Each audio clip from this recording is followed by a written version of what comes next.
For the culture industry, Enlightenment as mass deception. Max Horkheimer and Theodore W. Adorno. The sociological view that the loss of support from objective religion and the disintegration of the last pre-capitalist residues, in conjunction with technical and social differentiation and specialization, have given rise to cultural chaos is refuted by daily experience. Culture today is infecting everything with sameness. Film, radio, and magazines form a system. Each branch of culture is unanimous within itself and all are unanimous together. Even the aesthetic manifestations of political opposites proclaim the same inflexible rhythm. The decorative, administrative and exhibition buildings of industry differ little between authoritarian and other countries. The bright monumental structures shooting up on all sides show off the systematic ingenuity of the state-spanning combines, toward which the unfettered entrepreneurial system, whose monuments are the dismal residential and commercial blocks in the surrounding areas of desolate cities, was already swiftly advancing.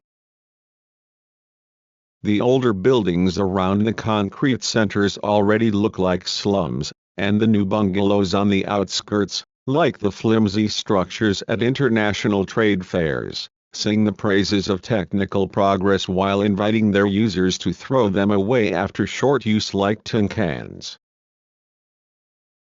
But the town planning projects, which are supposed to perpetuate individuals as autonomous units in hygienic small apartments, subjugate them only more completely to their adversary, the total power of capital. Just as the occupants of city centers are uniformly summoned there for purposes of work and leisure, as producers and consumers, so the living cells crystallize into homogeneous, well-organized complexes. The conspicuous unity of macrocosm and microcosm confronts human beings. From Max Horkheimer and Theodore W. Adorno, The Culture Industry, Enlightenment as Mass Deception. In Gonzalez-Schmidt-Knorr, ed. Dialectic of Enlightenment, Philosophical Fragments, pages 94 to 136. Translated by Edmund Jeffcott. Stanford, California, Stanford University Press, 2002. Original German version copyright 1944 by Social Studies Association, NY. New edition copyright 1969 by S. Fischer Verlag GmbH, Frankfurt am Main. English translation copyright 2002 by Board of Trustees of Leland Stanford Junior University. All rights reserved. Used with the permission of Stanford University Press, www.sup.org. With a model of their culture, the false identity of universal and particular. All mass culture under monopoly is identical, and the contours of its skeleton, the conceptual armature fabricated by monopoly, are beginning to stand out. Those in charge no longer take much trouble to conceal the structure, the power of which increases the more bluntly its existence is admitted. Films and radio no longer need to present themselves as art. The truth that they are nothing but business is used as an ideology to legitimize the trash they intentionally produce. They call themselves industries, and the published figures for their directors' incomes quell any doubts about the social necessity of their finished products. Interested parties like to explain the culture industry in technological terms. Its millions of participants, they argue, demand reproduction processes which inevitably lead to the use of standard products to meet the same needs at countless locations. The technical antithesis between few production centers and widely dispersed reception necessitates organization and planning by those in control. The standardized forms, it is claimed, were originally derived from the needs of the consumers, that is why they are accepted with so little resistance. In reality, a cycle of manipulation and retroactive need is unifying the system ever more tightly. What is not mentioned is that the basis on which technology is gaining power over society is the power of those whose economic position in society is strongest. Technical rationality today is the rationality of domination. It is the compulsive character of a society alienated from itself. Automobiles, bombs, and films hold the totality together until their leveling element demonstrates its power against the very system of injustice it served. For the present, the technology of the culture industry confines itself to standardization and mass production and sacrifices what once distinguished the logic of the work from that of society. These adverse effects, however, should not be attributed to the internal laws of technology itself but to its function within the economy today. Any need which might escape this central control is repressed by that of individual consciousness. The step from telephone to radio has clearly distinguished the roles. The former liberally permitted the participant to play the role of subject. The latter democratically makes everyone equally into listeners, in order to expose them in authoritarian fashion to the same programs put out by different stations. No mechanism of reply has been developed, and private transmissions are condemned to unfreedom. They confine themselves to the apocryphal sphere of amateurs, who, in any case, are organized from above. Any trace of spontaneity in the audience of the official radio is steered and absorbed into a selection of specializations by talent spotters, performance competitions, and sponsored events of every kind. The talents belong to the operation long before they are put on show. Otherwise they would not conform so eagerly. The mentality of the public, which allegedly and actually favors the system of the culture industry, is a part of the system, not an excuse for it. If a branch of art follows the same recipe as one far removed from it in terms of its medium and subject matter. If the dramatic denouement in radio soap operas one is used as an instructive example of how to solve technical difficulties, which are mastered no less in jam sessions than at the highest levels of jazz, or if a movement from Beethoven is loosely adapted in the same way as a Tolstoy novel is adapted for film, the pretext of meeting the public's spontaneous wishes is mere hot air. An explanation in terms of the specific interests of the technical apparatus and its personnel would be closer to the truth, provided that apparatus were understood in all its details as a part of the economic mechanism of selection. Added to this is the agreement, or at least the common determination, of the executive powers to produce or let pass nothing which does not conform to their tables, to their concept of the consumer, or, above all, to themselves. If the objective social tendency of this age is incarnated in the obscure subjective intentions of board chairmen, this is primarily the case in the most powerful sectors of industry: steel, petroleum, electricity, chemicals. Compared to them, the culture monopolies are weak and dependent. They have to keep in with the true wielders of power, to ensure that their sphere of mass society, the specific product of which still has too much of cozy liberalism and Jewish intellectualism about it, is not subjected to a series of purges. The dependence of the most powerful broadcasting company on the electrical industry, or of film on the banks, characterizes the whole sphere, the individual sectors of which are themselves economically intertwined. Everything is so tightly clustered that the concentration of intellect reaches a level where it overflows the demarcations between company names and technical sectors. The relentless unity of the culture industry bears witness to the emergent unity of politics. Sharp distinctions like those between A and B films, or between short stories published in magazines in different price segments, do not so much reflect real differences as assist in the classification, organization, and identification of consumers. Something is provided for everyone so that no one can escape. Differences are hammered home and propagated. The hierarchy of serial qualities purveyed to the public serves only to quantify it more completely. Everyone is supposed to behave spontaneously according to a level determined by indices and to select the category of mass product manufactured for their type.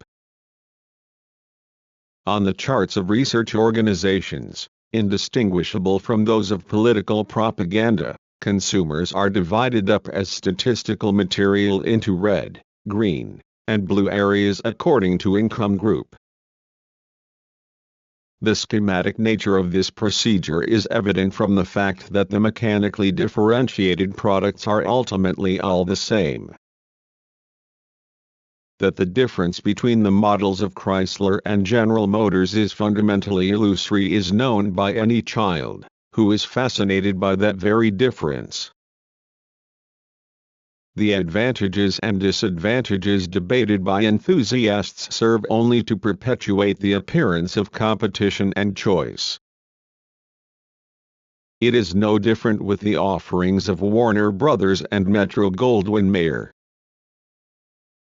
But the differences, even between the more expensive and cheaper products from the same firm, are shrinking, in cars to the different number of cylinders, engine capacity, and details of the gadgets, and in films to the different number of stars, the expense lavished on technology, labor and costumes, or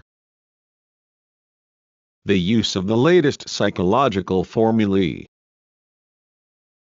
The unified standard of value consists in the level of conspicuous production, the amount of investment put on show.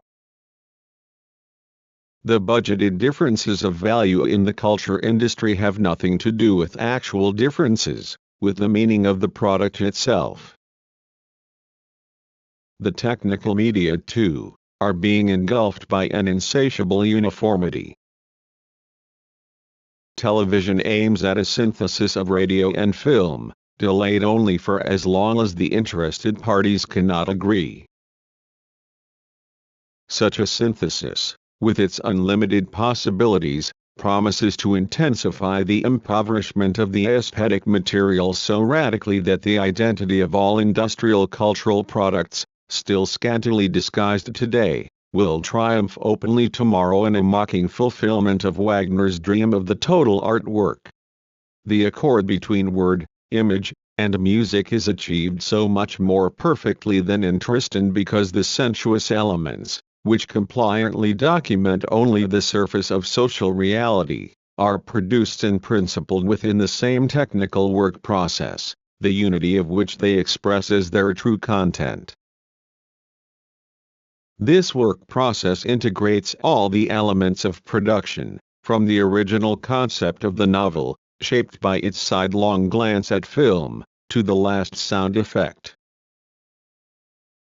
It is the triumph of invested capital. To impress the omnipotence of capital on the hearts of expropriated job candidates as the power of their true master is the purpose of all films, regardless of the plots selected by the production directors. Even during their leisure time, consumers must orient themselves according to the unity of production. the active contribution which Kantian schematism still expected of subjects, that they should, from the first, relate sensuous multiplicity to fundamental concepts, is denied to the subject by industry. It purveys schematism as its first service to the customer. According to Kantian schematism, a secret mechanism within the psyche preformed immediate data to fit them into the system of pure reason. That secret has now been unraveled. Although the operations of the mechanism appear to be planned by those who supply the data, the culture industry, the planning is in fact imposed on the industry by the inertia of a society irrational despite all its rationalization, and this calamitous tendency, in passing through the agencies of business, takes on the shrewd intentionality peculiar to them. For the consumer there is nothing left to classify, since the classification has already been preempted by the schematism of production.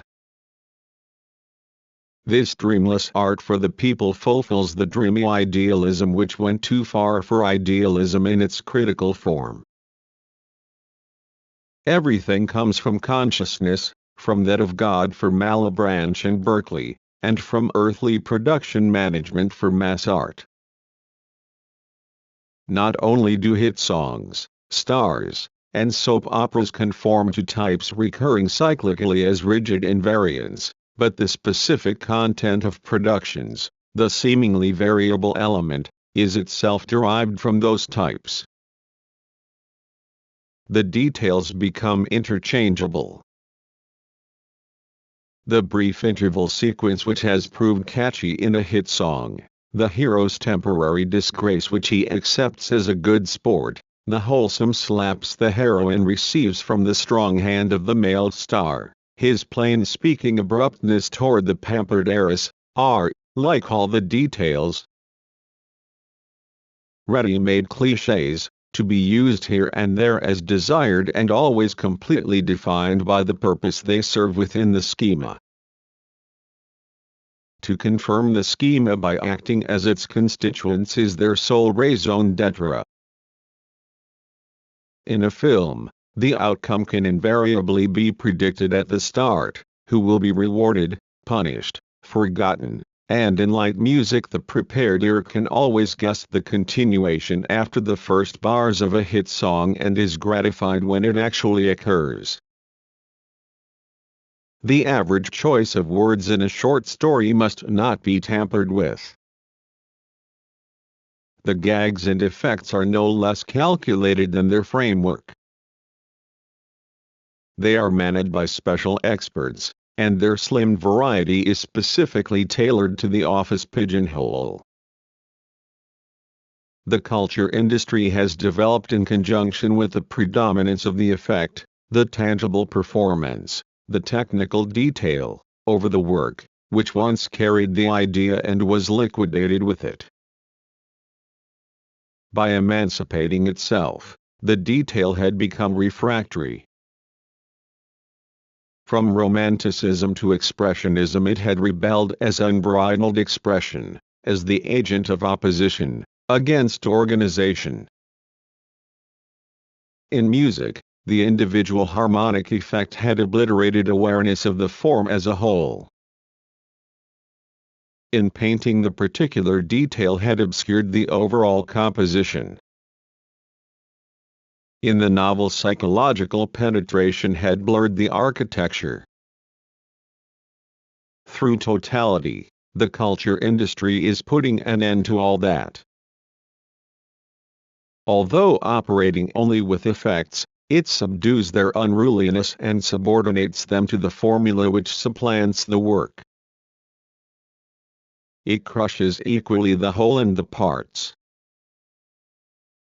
The whole confronts the details in implacable detachment, somewhat like the career of a successful man, in which everything serves to illustrate and demonstrate a success which, in fact, it is no more than the sum of those idiotic events. The so-called leading idea is a filing compartment which creates order, not connections. Lacking both contrast and relatedness, the whole and the detail look alike.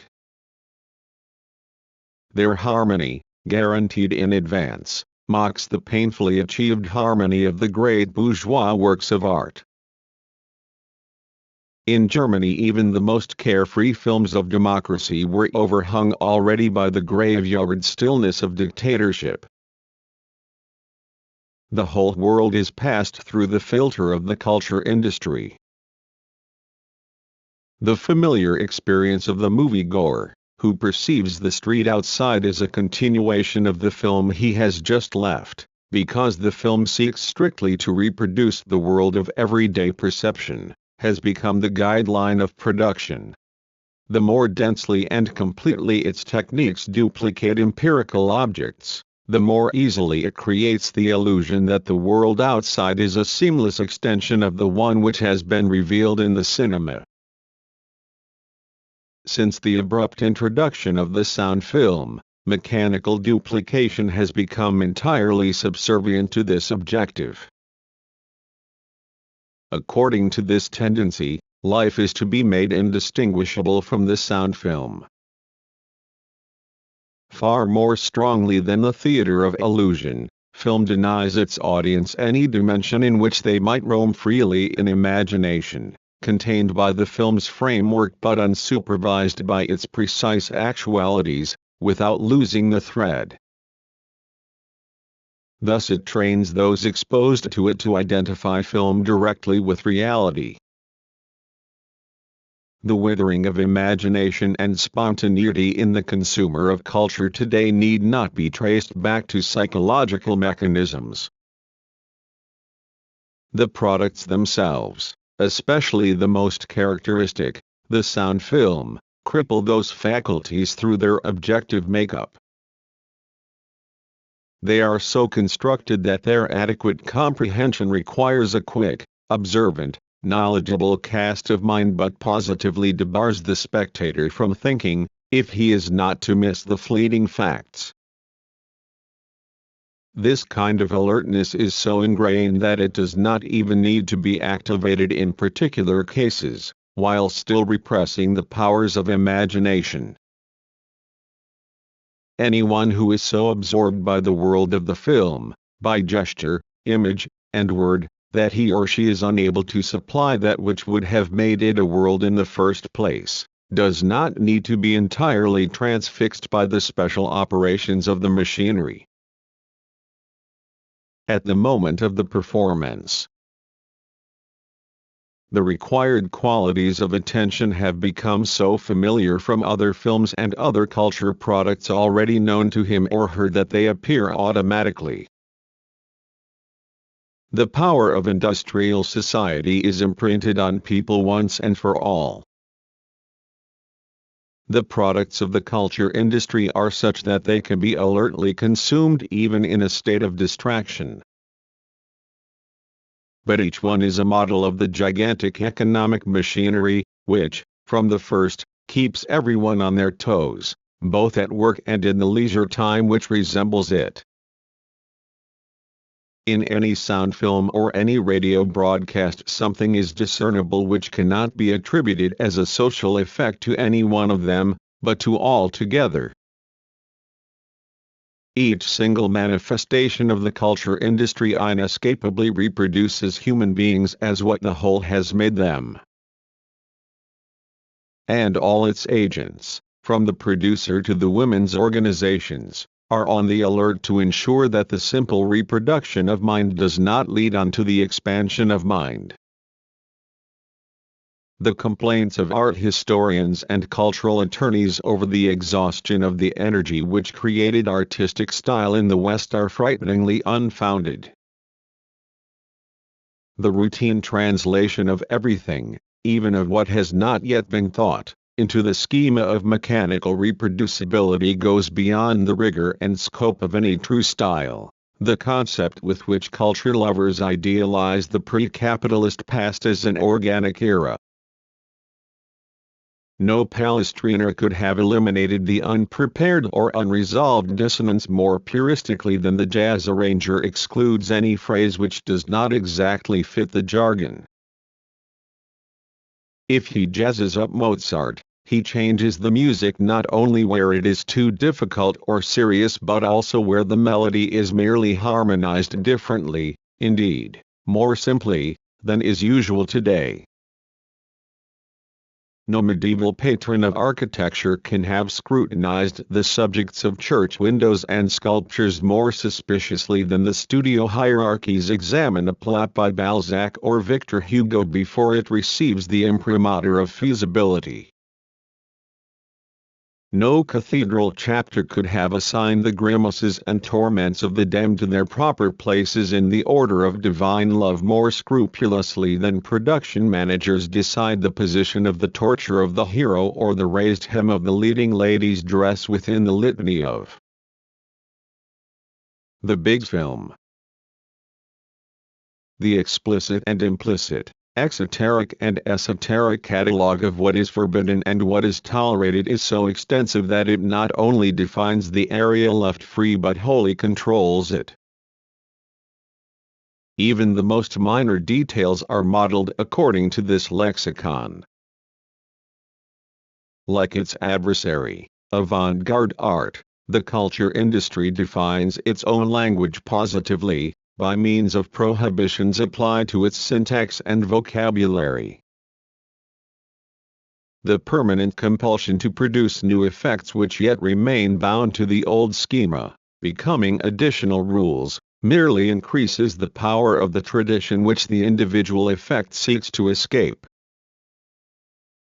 Every phenomenon is by now so thoroughly imprinted by the schema that nothing can occur that does not bear in advance the trace of the jargon, that is not seen at first glance to be approved. But the true masters, as both producers and reproducers, are those who speak the jargon with the same free and easy relish as if it were the language it has long since silenced. Such is the industry's ideal of naturalness.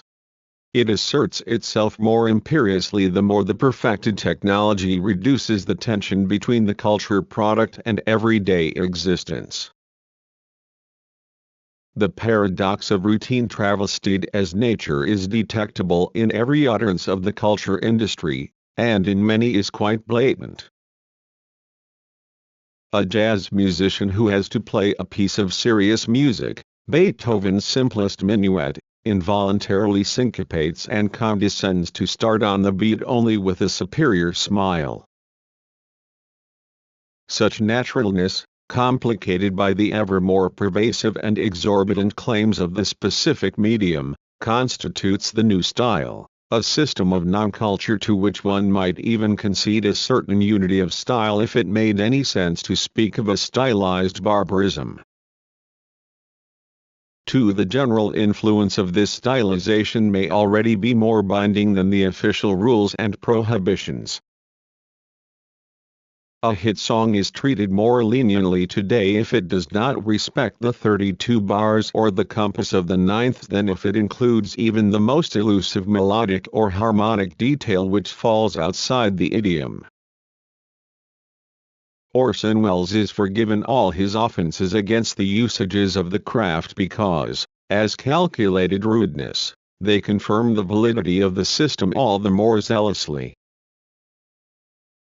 The compulsion of the technically conditioned idiom which the stars and directors must produce as second nature, so that the nation may make it theirs, relates to nuances so fine as to be almost as subtle as the devices used in a work of the avant-garde, where, unlike those of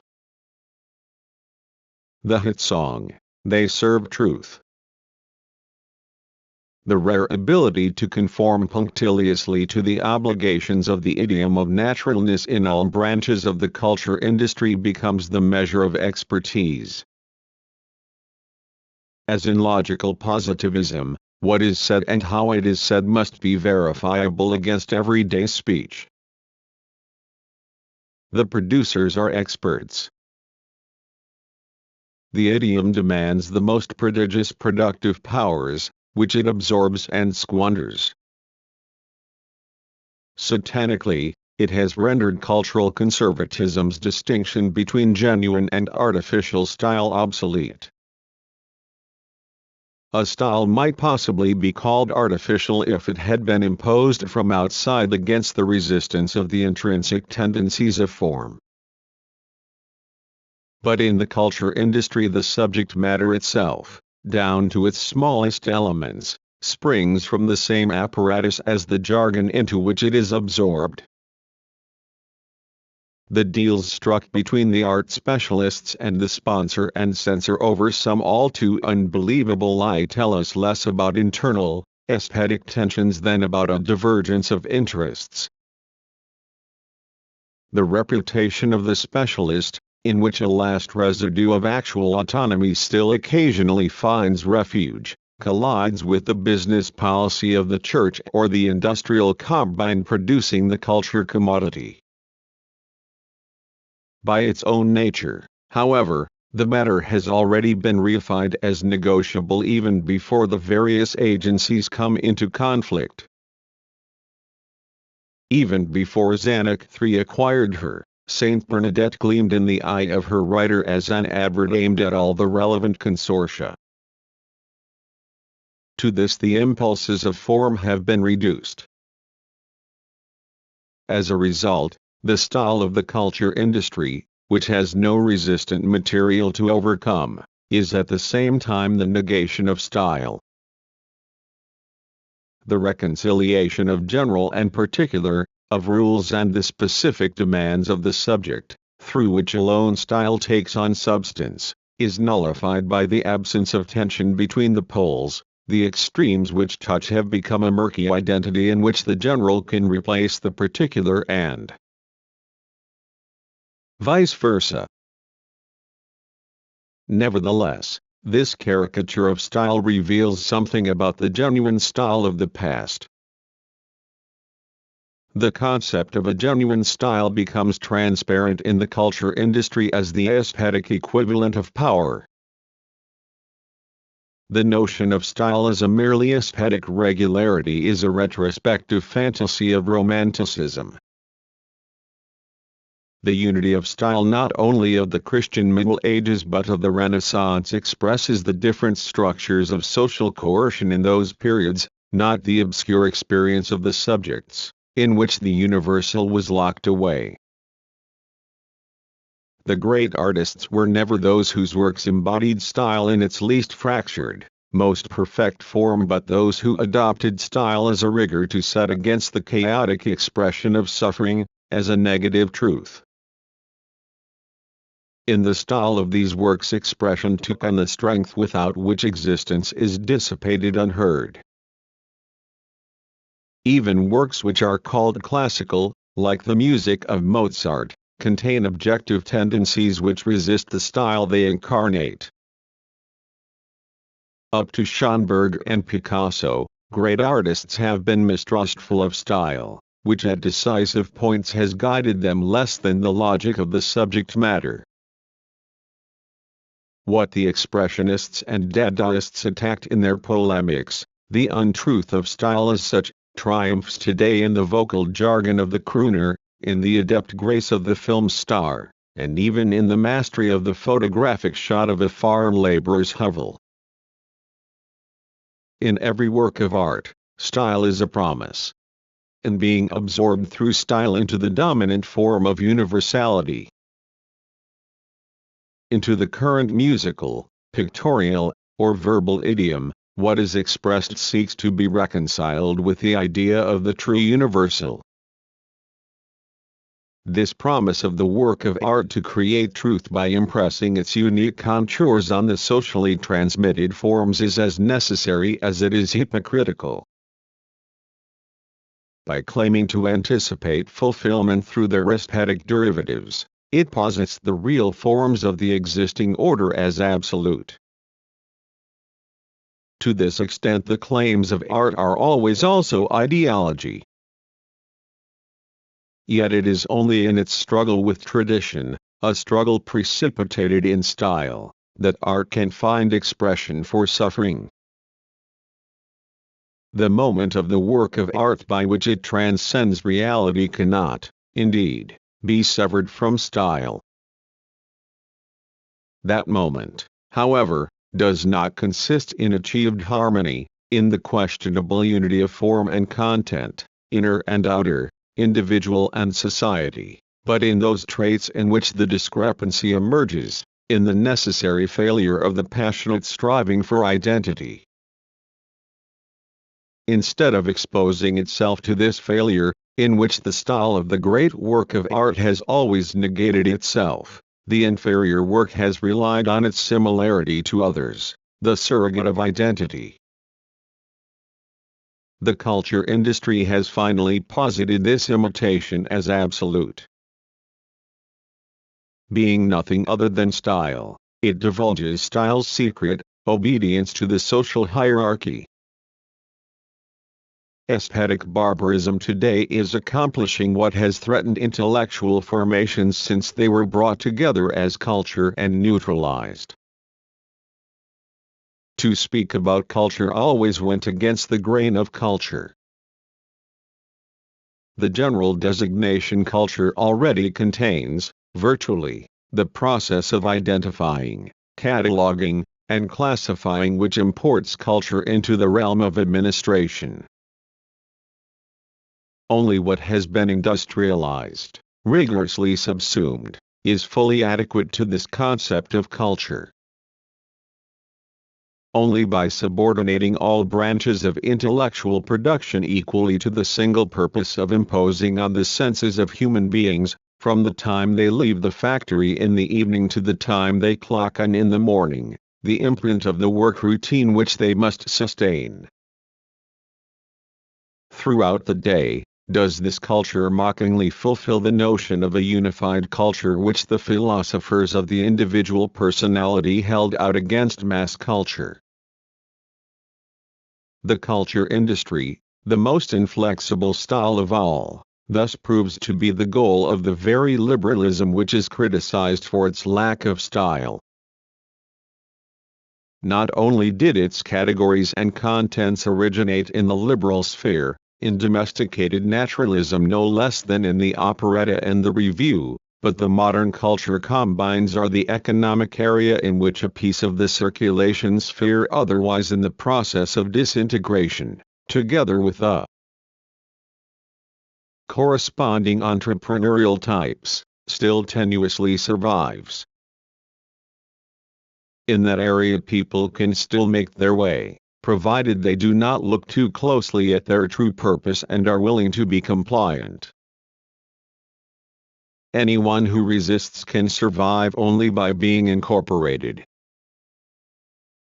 Once registered as diverging from the culture industry, they belong to it as the land reformer does to capitalism. Realistic indignation is the trademark of those with a new idea to sell. Public authority in the present society allows only those complaints to be heard in which the attentive ear can discern the prominent figure under whose protection the rebel is suing for peace.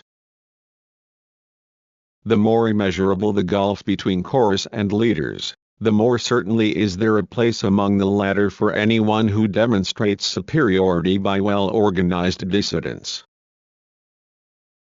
In this way liberalism's tendency to give free rein to its ablest members survives in the culture industry. To open that industry to clever people is the function of the otherwise largely regulated market, in which, even in its heyday, freedom was the freedom of the stupid to starve, in art as elsewhere. Not for nothing did the system of the culture industry originate in the liberal industrial countries, just as all its characteristic media, especially cinema, radio, jazz, and magazines, also triumph there. Its progress, however, stems from the general laws of capital.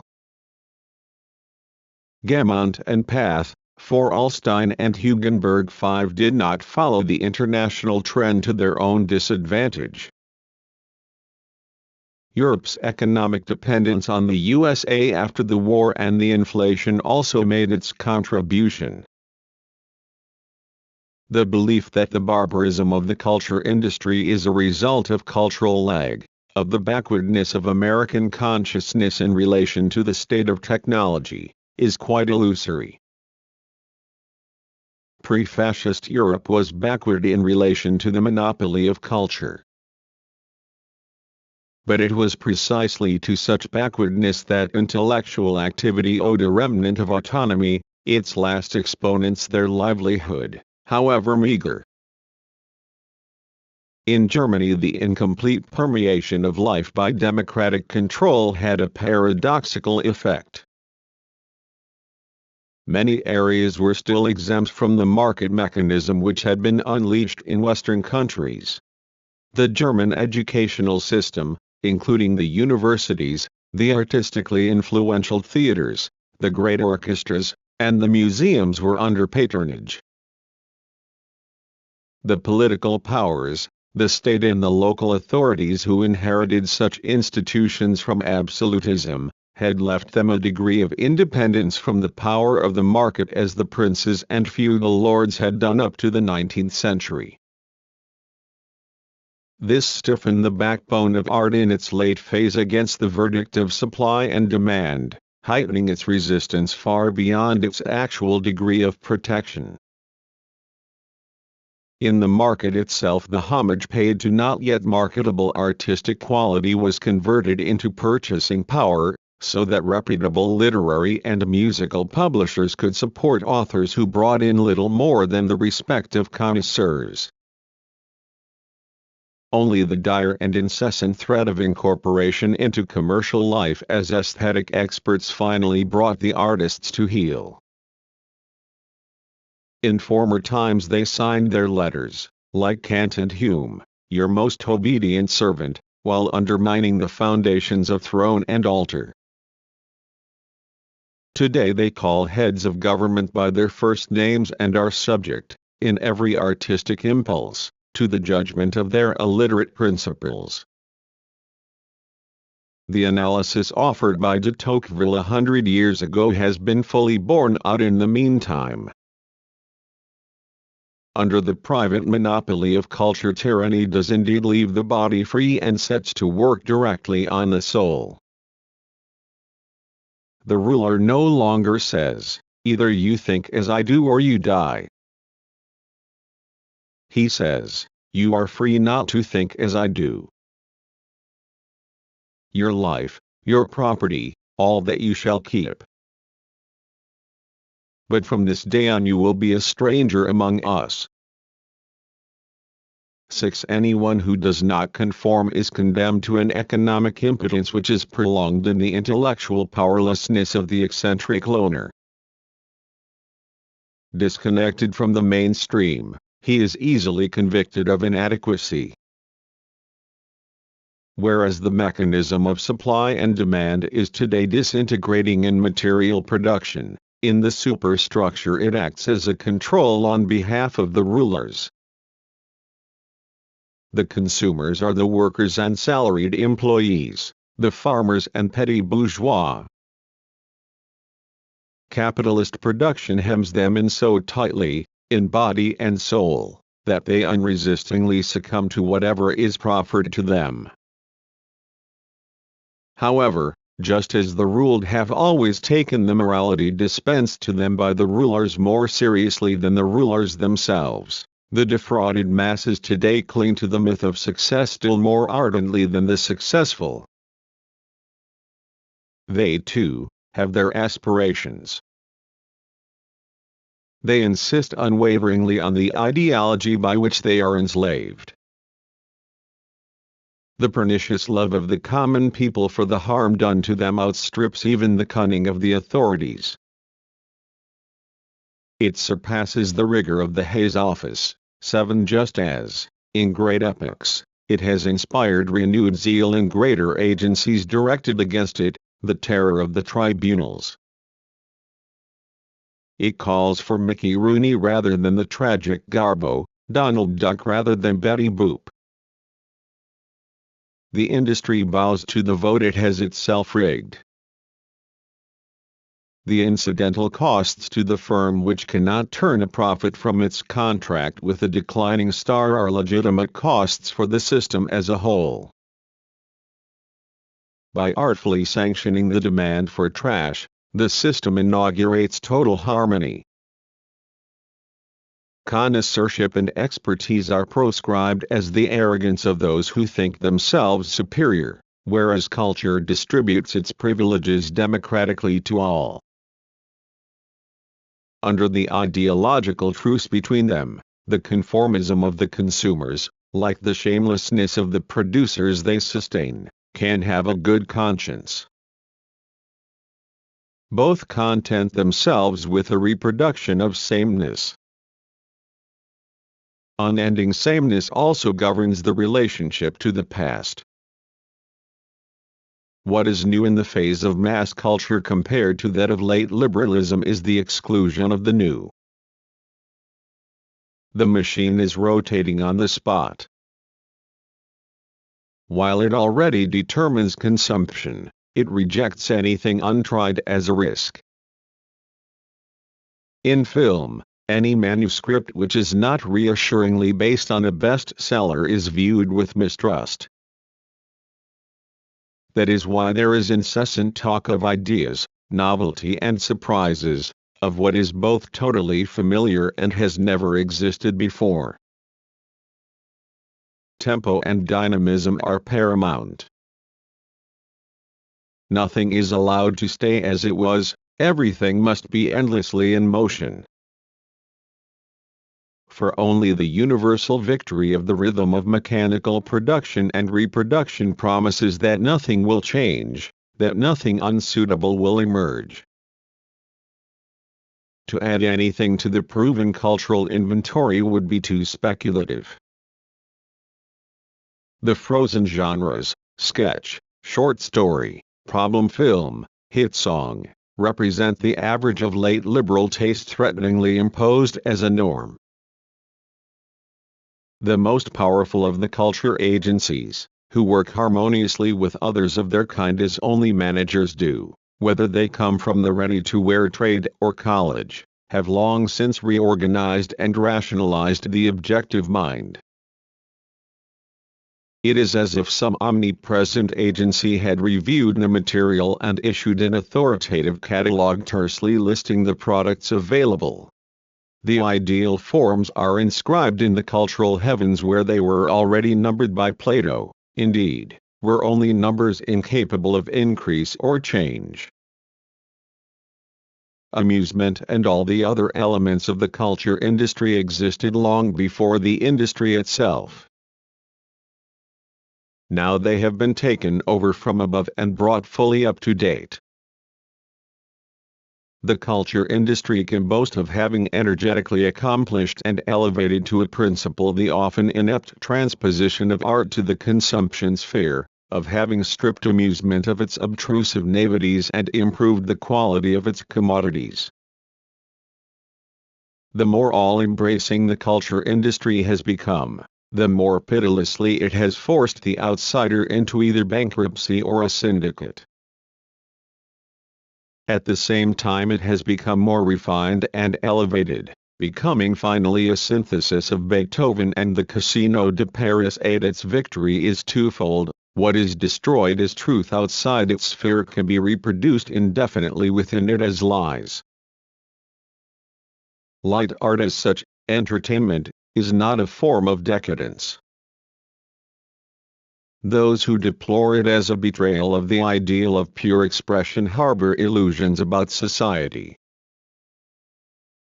The purity of bourgeois art, hypostatized as a realm of freedom contrasting to material praxis, was bought from the outset with the exclusion of the lower class.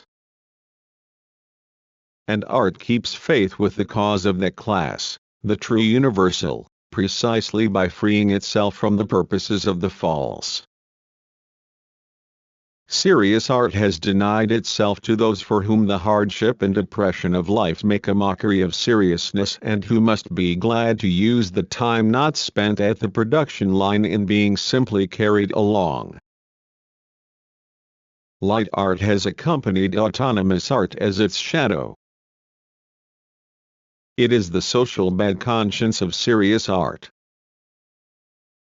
The truth which the latter could not apprehend because of its social premises gives the former an appearance of objective justification. The split between them is itself the truth. It expresses at least the negativity of the culture which is the sum of both spheres. The antithesis can be reconciled least of all by absorbing light art into serious or vice versa. That, however, is what the culture industry attempts. The eccentricity of the circus, the peep show, or the brothel in relation to society is as embarrassing to it as that of Schönberg and Karl Kraus. The leading jazz musician Benny Goodman therefore has to appear with the Budapest String Quartet, more pedantic rhythmically than any amateur clarinetist, while the quartet play with the saccharine monotony of Guy Lombardo. 9. What is significant is not crude ignorance, stupidity or lack of polish. The culture industry has abolished the rubbish of former times by imposing its own perfection, by prohibiting and domesticating dilettantism, while itself incessantly committing the blunders without which the elevated style cannot be conceived. What is new, however, is that the irreconcilable elements of culture, art, and amusement have been subjected equally to the concept of purpose and thus brought under a single false denominator, the totality of the culture industry. Its element is repetition. The fact that its characteristic innovations are in all cases mere improvements to mass production is not extraneous to the system. With good reason the interest of countless consumers is focused on the technology, not on the rigidly repeated, threadbare and half-abandoned content. The social power revered by the spectators manifests itself more effectively in the technically enforced ubiquity of stereotypes than in the stale ideologies which the ephemeral contents have to endorse. Nevertheless, the culture industry remains the entertainment business. Its control of consumers is mediated by entertainment, and its hold will not be broken by outright dictate but by the hostility inherent in the principle of entertainment to anything which is more than itself. Since the tendencies of the culture industry are turned into the flesh and blood of the public by the social process as a whole, those tendencies are reinforced by the survival of the market in the industry. Demand has not yet been replaced by simple obedience. The major reorganization of the film industry shortly before the First World War, the material precondition for its expansion, was a deliberate adaptation to needs of the public registered at the ticket office, which were hardly thought worthy of consideration in the pioneering days of the screen. That view is still held by the captains of the film industry, who accept only more or less phenomenal box office success as evidence and prudently ignore the counter-evidence, truth. Their ideology is business. In this they are right to the extent that the power of the culture industry lies in its unity with fabricated need and not in simple antithesis to it, or even in the antithesis between omnipotence and powerlessness. Entertainment is the prolongation of work under late capitalism. It is sought by those who want to escape the mechanized labor process so that they can cope with it again. At the same time, however, mechanization has such power over leisure and its happiness, determines so thoroughly the fabrication of entertainment commodities, that the off-duty worker can experience nothing but after images of the work process itself. The ostensible content is merely a faded foreground. What is imprinted is the automated sequence of standardized tasks. The only escape from the work process in factory and office is through adaptation to it in leisure time.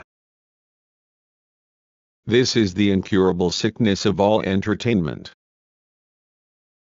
Amusement congeals into boredom, since, to be amusement, it must cost no effort and therefore moves strictly along the well-worn grooves of association.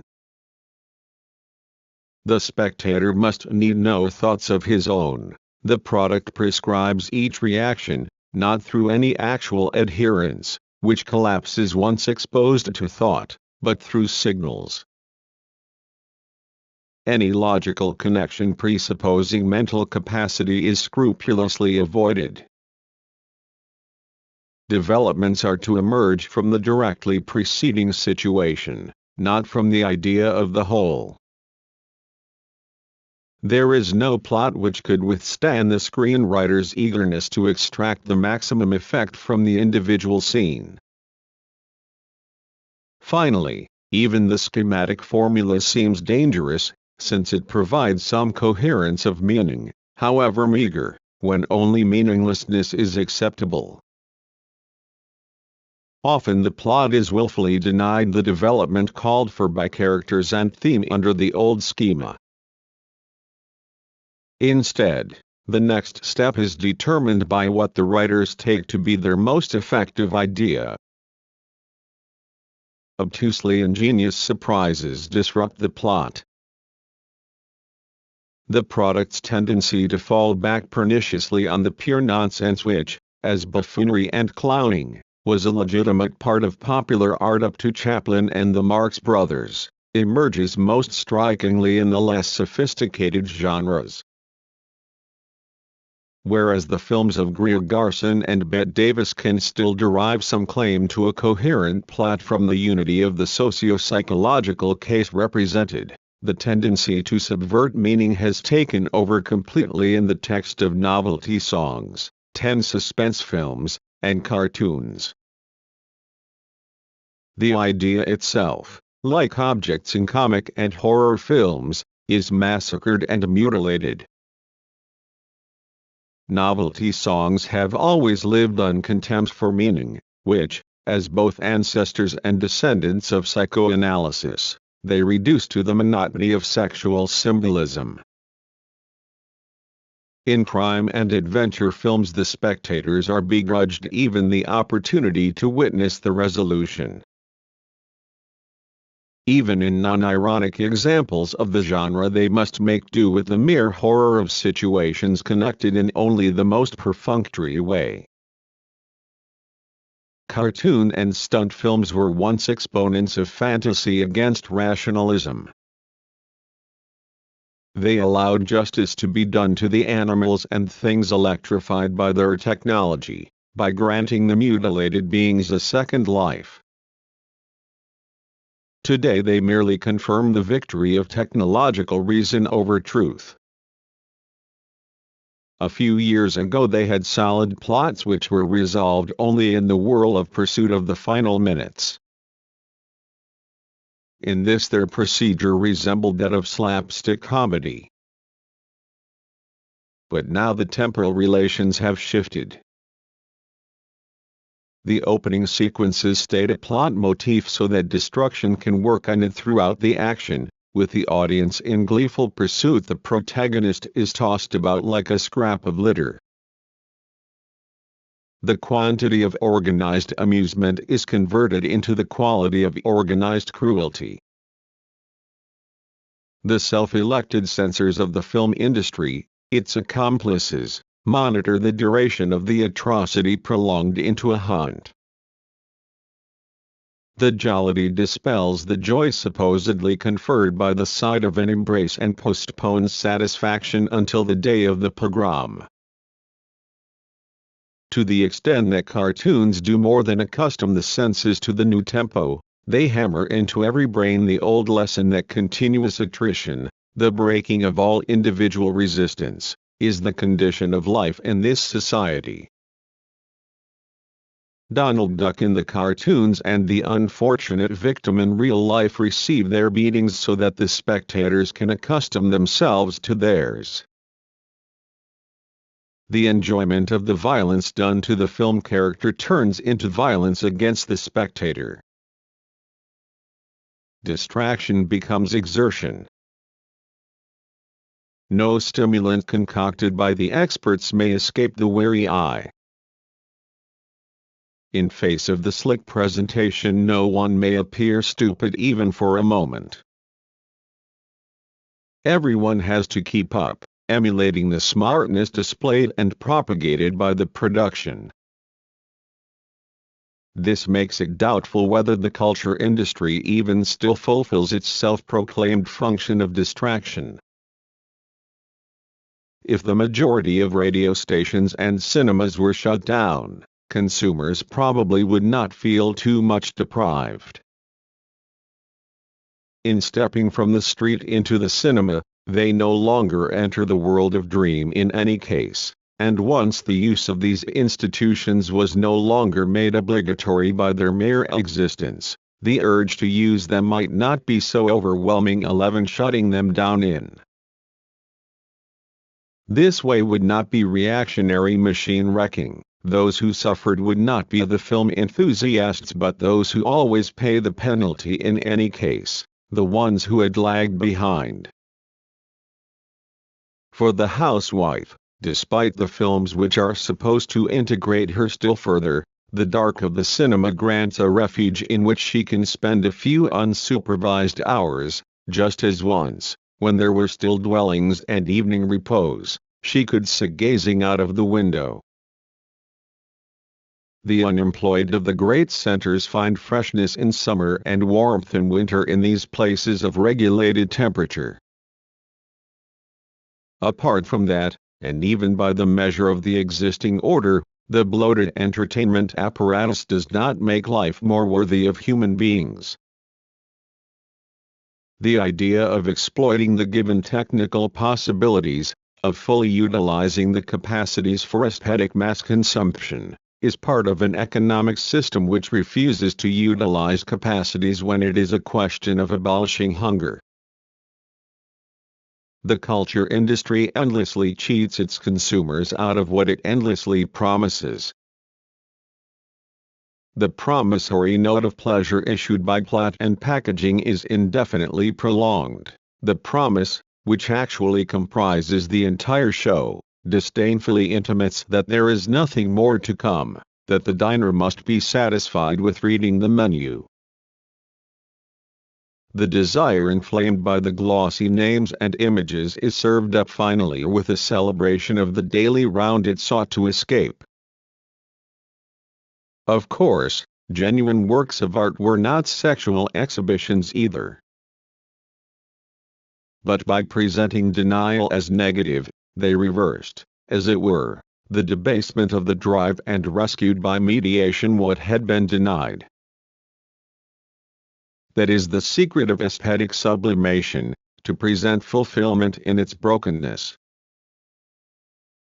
The culture industry does not sublimate, it suppresses. By constantly exhibiting the object of desire, the breasts beneath the sweater, the naked torso of the sporting hero, it merely goads the unsublimated anticipation of pleasure, which through the habit of denial has long since been mutilated as masochism. There is no erotic situation in which innuendo and incitement are not accompanied by the clear notification that things will never go so far.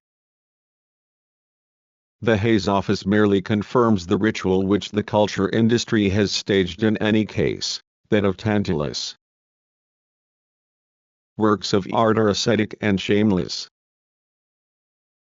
The culture industry is pornographic and prudish.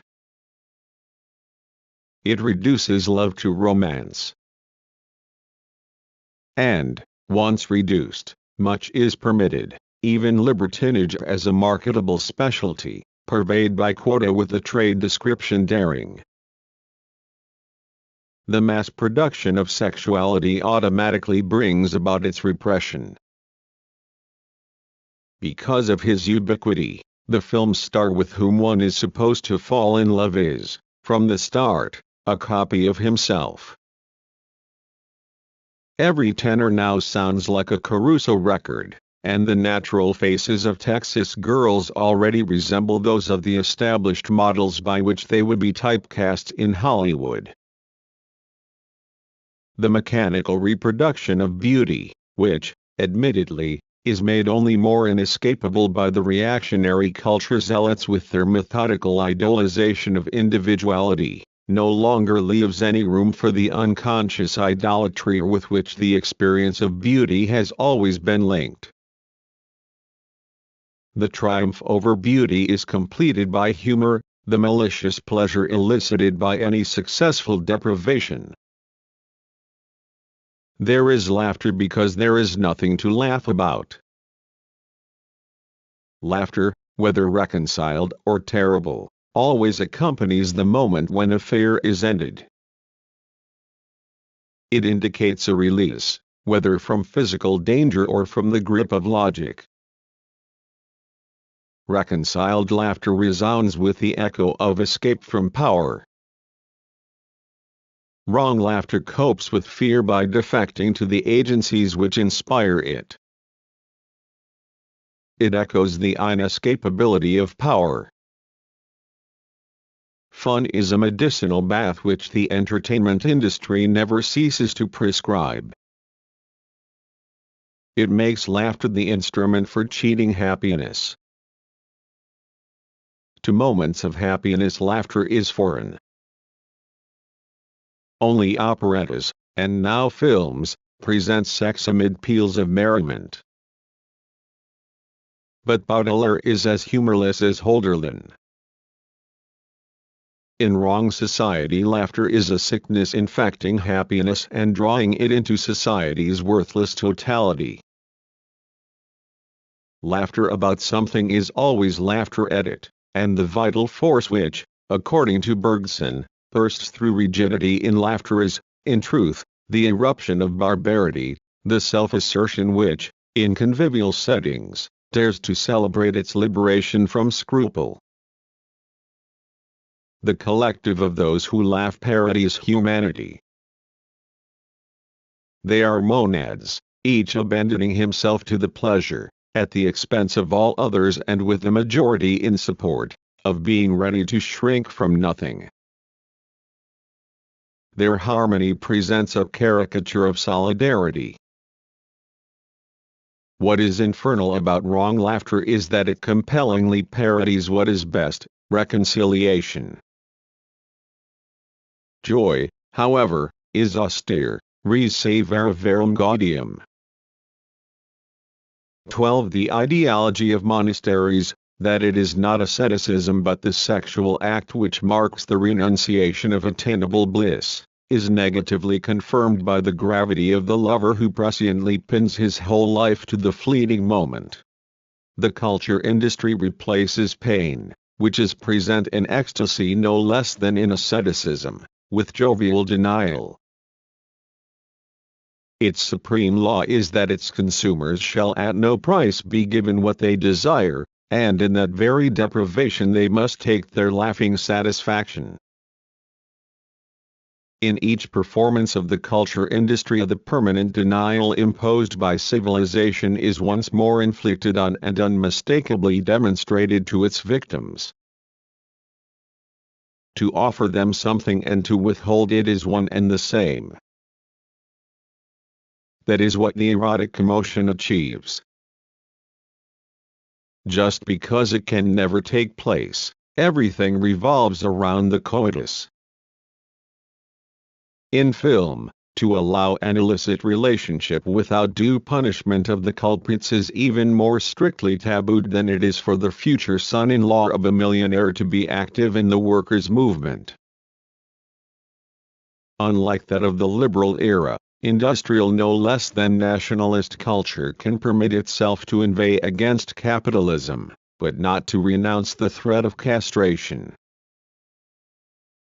This threat constitutes its essence.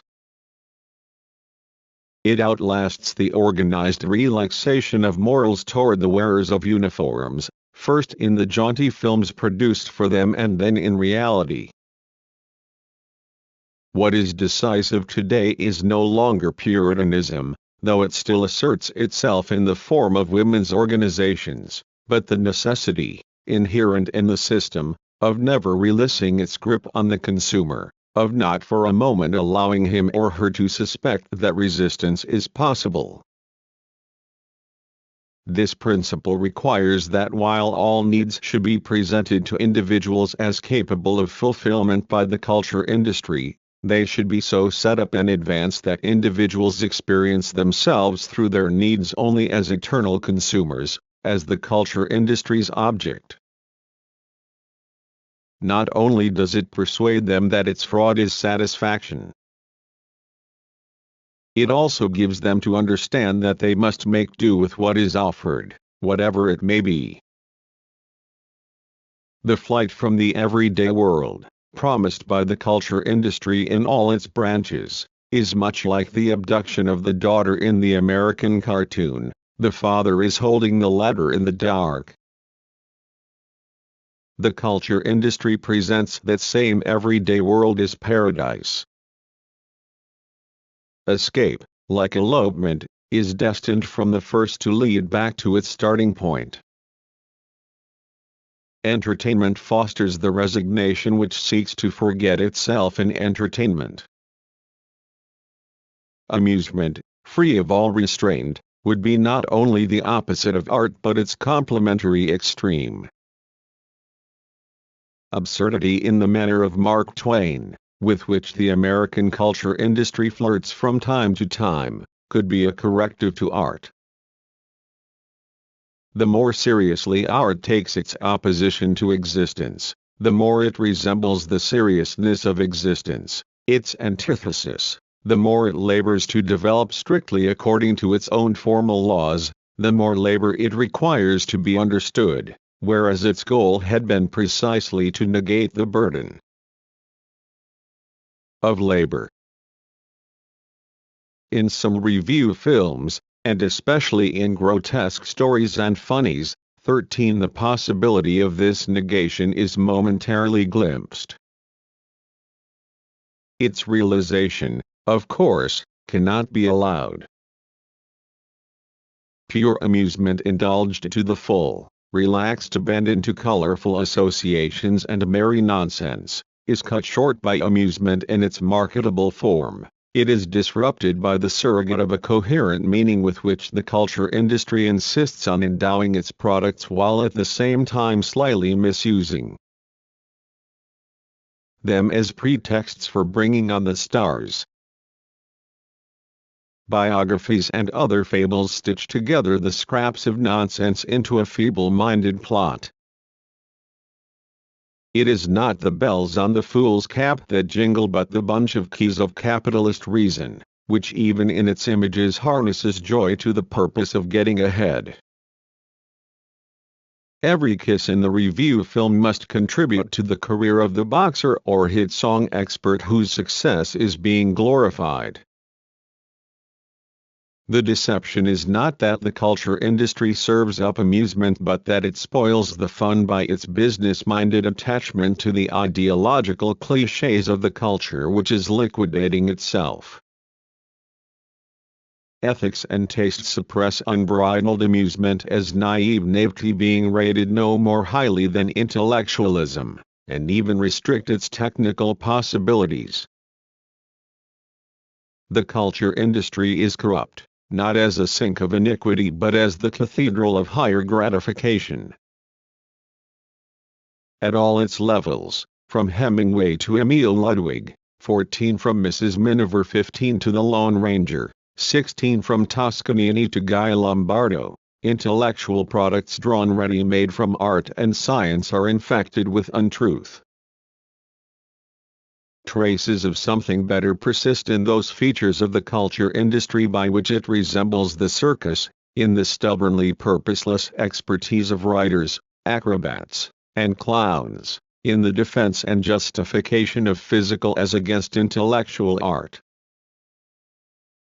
17 But the hiding places of mindless artistry, which represents what is human against the social mechanism, are being relentlessly ferreted out by organizational reason, which forces everything to justify itself in terms of meaning and effect. It is causing meaninglessness to disappear at the lowest level of art just as radically as meaning is disappearing at the highest. The fusion of culture and entertainment is brought about today not only by the debasement of culture but equally by the compulsory intellectualization of amusement. This is already evident in the fact that amusement is now experienced only in facsimile, in the form of cinema photography or the radio recording. In the age of liberal expansion, amusement was sustained by an unbroken belief in the future. Things would stay the same yet get better. Today, that belief has itself been intellectualized, becoming so refined as to lose sight of all actual goals and to consist only in a golden shimmer projected beyond the real. It is composed of the extra touches of meaning, running exactly parallel to life itself, applied in the screen world to the good guy, the engineer, the decent girl, and also to the ruthlessness disguised as character, to the sporting interest, and finally to the cars and cigarettes, even where the entertainment does not directly serve the publicity needs of the manufacturer concerned but advertises the system as a whole. Amusement itself becomes an ideal, taking the place of the higher values it eradicates from the masses by repeating them in an even more stereotyped form than the advertising slogans paid for by private interests.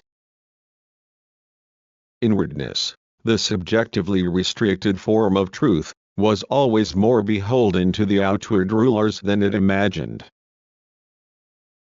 The culture industry is perverting it into a barefaced lie.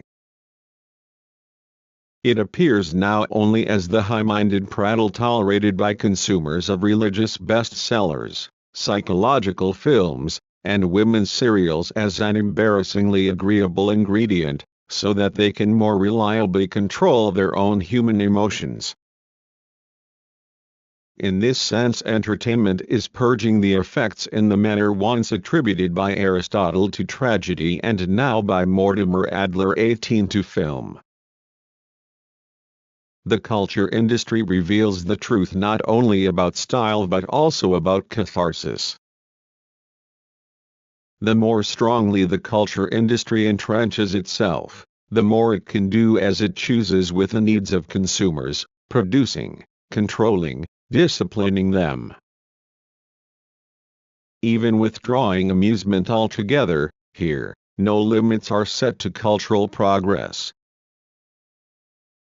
But the tendency is immanent in the principle of entertainment itself, as a principle of bourgeois enlightenment.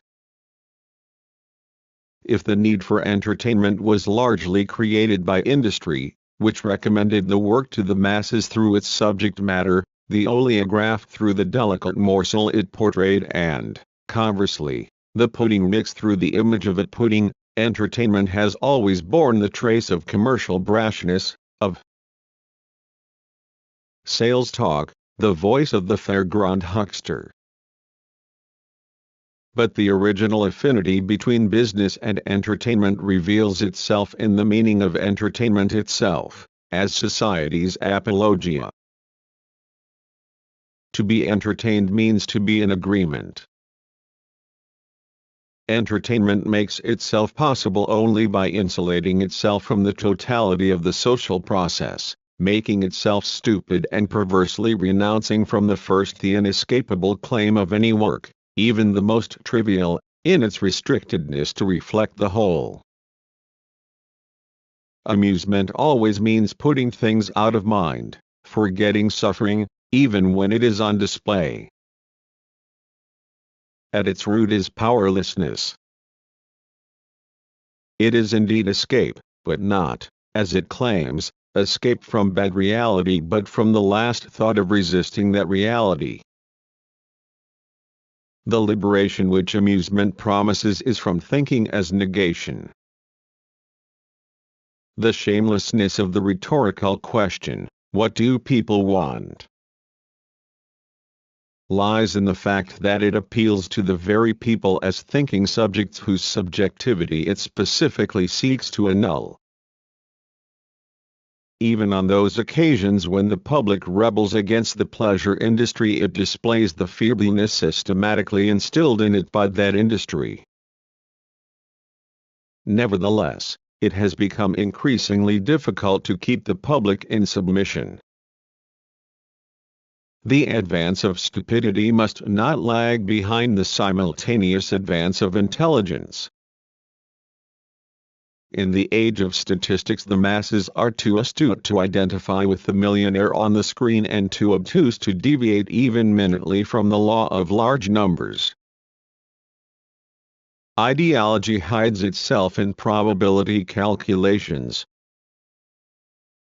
Fortune will not smile on all, just on the one who draws the winning ticket, or, rather, the one designated to do so by a higher power, usually the entertainment industry itself, which presents itself as ceaselessly in search of talent. Those discovered by the talent scouts and then built up by the studios are ideal types of the new, dependent middle classes. The female starlet is supposed to symbolize the secretary, though in a way which makes her seem predestined, unlike the real secretary, to wear the flowing evening gown. Thus she apprises the female spectator not only of the possibility that she too might appear on the screen, but still more insistently of the distance between them. Only one can draw the winning lot, only one is prominent, and even though all have mathematically the same chance, it is so minimal for each individual that it is best to write it off at once and rejoice in the good fortune of someone else, who might just as well be oneself but never is.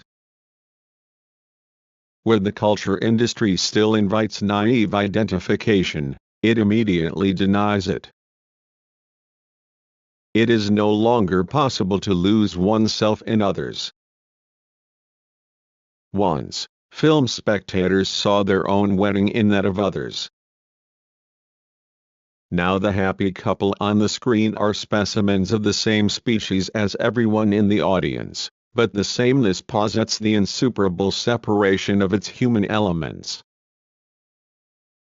The perfected similarity is the absolute difference. The identity of the species prohibits that of the individual cases. The culture industry has sardonically realized man's species being. Everyone amounts only to those qualities by which he or she can replace everyone else, all are fungible, mere specimens. As individuals they are absolutely replaceable, pure nothingness, and are made aware of this as soon as time deprives them of their sameness. This changes the inner composition of the religion of success, which they are sternly required to uphold. The path per aspera ad astra, which presupposes need and effort, is increasingly replaced by the prize. The element of blindness in the routine decision as to which song is to be a hit, which extra a heroine, is celebrated by ideology. Films emphasize chance. By imposing an essential sameness on their characters, with the exception of the villain, to the point of excluding any faces which do not conform, for example, those which, like Garbo's, do not look as if they would welcome the greeting "Hello, sister." The ideology does, it is true, make life initially easier for the spectators. They are assured that they do not need to be in any way other than they are, and that they can succeed just as well without having to perform tasks of which they know themselves incapable. But at the same time they are given the hint that effort would not help them in any case, because even bourgeois success no longer has any connection to the calculable effect of their own work. They take the hint. Fundamentally, Everyone recognizes chance, by which someone is sometimes lucky, as the other side of planning. Just because society's energies have developed so far on the side of rationality that anyone might become an engineer or a manager, the choice of who is to receive from society the investment and confidence to be trained for such functions becomes entirely irrational. Chance and planning become identical since, given the sameness of people, the fortune or misfortune of the individual, right up to the top, loses all economic importance. Chance itself is planned. Not in the sense that it will affect this or that particular individual, but in that people believe in its control. For the planners it serves as an alibi, giving the impression that the web of transactions and measures into which life has been transformed still leaves room for spontaneous, immediate relationships between human beings. Such freedom is symbolized in the various media of the culture industry by the arbitrary selection of average cases. In the detailed reports on the modestly luxurious pleasure trip organized by the magazine for the lucky competition winner, preferably a shorthand typist who probably won through contacts with local powers that be, the powerlessness of everyone is reflected. So much are the masses mere material that those in control can raise one of them up to their heaven and cast him or her out again, let them go hang with their justice and their labor.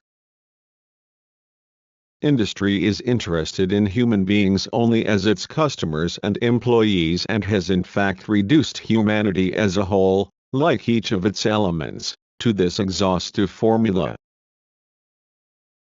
Depending on which aspect happens to be paramount at the time, ideology stresses plan or chance, technology or life, civilization or nature. As employees, people are reminded of the rational organization and must fit into it as common sense requires. As customers, they are regaled, whether on the screen or in the press, with human interest stories demonstrating freedom of choice and the charm of not belonging to the system. In both cases, they remain objects. The less the culture industry has to promise and the less it can offer a meaningful explanation of life, the emptier the ideology it disseminates necessarily becomes. Even the abstract ideals of the harmony and benevolence of society are too concrete in the age of the universal advertisement. Abstractions in particular are identified as publicity devices. Language which appeals to mere truth only arouses impatience to get down to the real business behind it. Words which are not a means seem meaningless, the others seem to be fiction, untruth. Value judgments are perceived either as advertisements or as mere chatter. The non-committal vagueness of the resulting ideology does not make it more transparent, or weaker. Its very vagueness, the quasi-scientific reluctance to be pinned down to anything which cannot be verified, functions as an instrument of control. Ideology becomes the emphatic and systematic proclamation of what is. Through its inherent tendency to adopt the tone of the factual report, the culture industry makes itself the irrefutable prophet of the existing order. With consummate skill it maneuvers between the crags of demonstrable misinformation and obvious truth by faithfully duplicating appearances, the density of which blocks insight. Thus the omnipresent and impenetrable world of appearances is set up as the ideal. Ideology is split between the photographing of brute existence and the blatant lie about its meaning, a lie which is not articulated directly but drummed in by suggestion. The mere cynical reiteration of the real is enough to demonstrate its divinity. Such photological proof 19 may not be stringent, but it is overwhelming. Anyone who continues to doubt in face of the power of monotony is a fool. The culture industry sweeps aside objections to itself along with those to the world it neutrally duplicates. One has only the choice of conforming or being consigned to the backwoods. The provincials who oppose cinema and radio by falling back on eternal beauty and amateur theatricals have already reached the political stance toward which the members of mass culture are still being driven. This culture is hardened enough either to poke fun at the old wishful dreams, the paternal ideal no less than unconditional feeling, or to invoke them as ideology, as the occasion demands. The new ideology has the world as such as its subject. It exploits the cult of fact by describing that existence with utmost exactitude in order to elevate it into the realm of facts. Through such elevation existence itself becomes a surrogate of meaning and justice. Beauty is whatever the camera reproduces. The disappointed hope that one might oneself be the employee who won the world trip is matched by the disappointing appearance of the exactly photographed regions through which the journey might have led. What is offered is not Italy but evidence that it exists. The film can permit itself to show the Paris in which the young American woman hopes to still her longing as a desolately barren place, in order to drive her all the more implacably into the arms of the smart American boy she might equally well have met at home.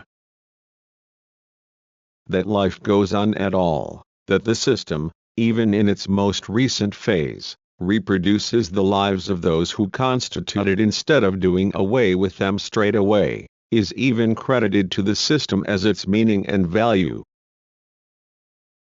The ability to keep going at all becomes the justification for the blind continuation of the system, indeed, for its immutability. What is repeated is healthy, the cycle in nature as in industry. The same babies grin endlessly from magazines, and endlessly the jazz machine pounds. Despite all the progress in the techniques of representation, all the rules and specialties, all the gesticulating bustle, the bread on which the culture industry feeds humanity, remains the stone of stereotype. It lives on the cyclical, on the admittedly well-founded amazement that, in spite of everything, mothers still give birth to children, that the wheels have not yet come completely to a halt. All this consolidates the immutability of the existing circumstances. The swaying cornfields at the end of Chaplin's film on Hitler give the lie to the anti-fascist speech about freedom. They resemble the blonde tresses of the German maidens whose outdoor life in the summer wind is photographed by UFA.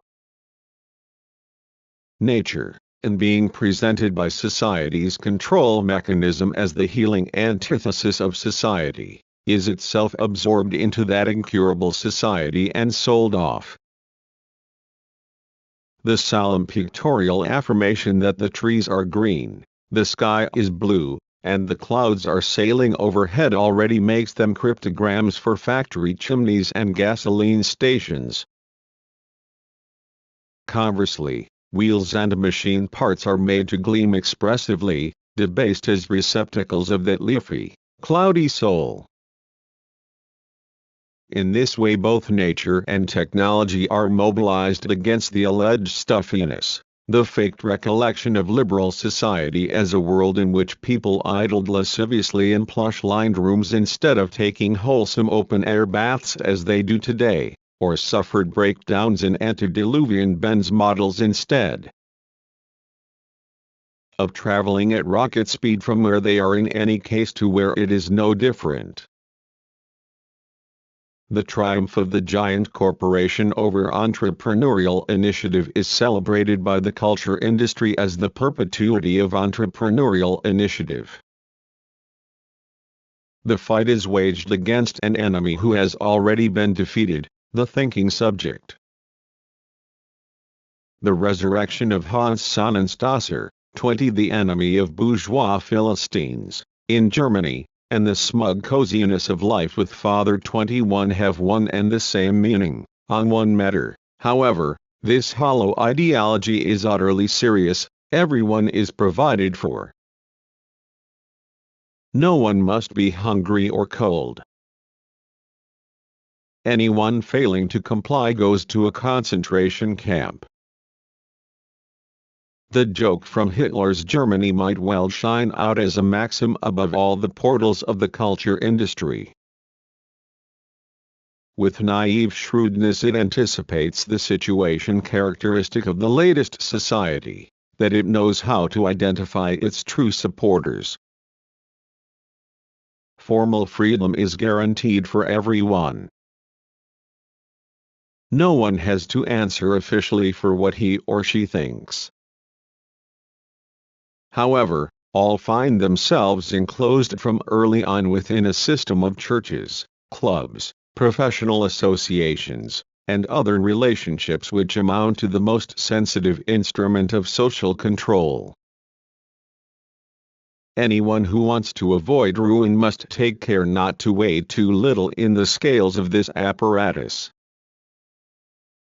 Otherwise he will fall behind in life and finally go under. The fact that in every career, and especially in the liberal professions, specialist knowledge as a rule goes hand in hand with a prescribed set of attitudes easily gives the misleading impression that expert knowledge is all that counts. In reality, it is a feature of the irrationally systematic nature of this society that it reproduces, passively, only the lives of its loyal members. The gradations in the standard of living correspond very precisely to the degree by which classes and individuals inwardly adhere to the system. Managers can be relied on. Even the minor employee Degwood, 22, who lives in reality no less than in the comic strip, is reliable. But anyone who goes hungry and suffers from cold, especially if he once had good prospects, is a marked man. He is an outsider, and, with the occasional exception of the capital crime, to be an outsider is the gravest guilt. In films such a person is, at best, an eccentric, an object of maliciously indulgent humor. But mostly he is a villain and is identified as such on his very first appearance, long before the action requires it, to forestall even the momentary misapprehension that society turns against those of goodwill. In fact, a kind of welfare state on a higher level is being established today. To assert their positions, people keep in motion an economy in which the extreme development of technology has made the masses in principle superfluous as producers in their own country. According to the ideological illusion, the workers, the true providers, are fed by the leaders of industry, whom they feed. Thus the position of the individual becomes precarious. Under liberalism the poor were regarded as lazy. Today they are automatically suspect. Anyone who is not provided for outside the concentration camp belongs inside it, or at any rate in the hell of the most demeaning labor and the slums.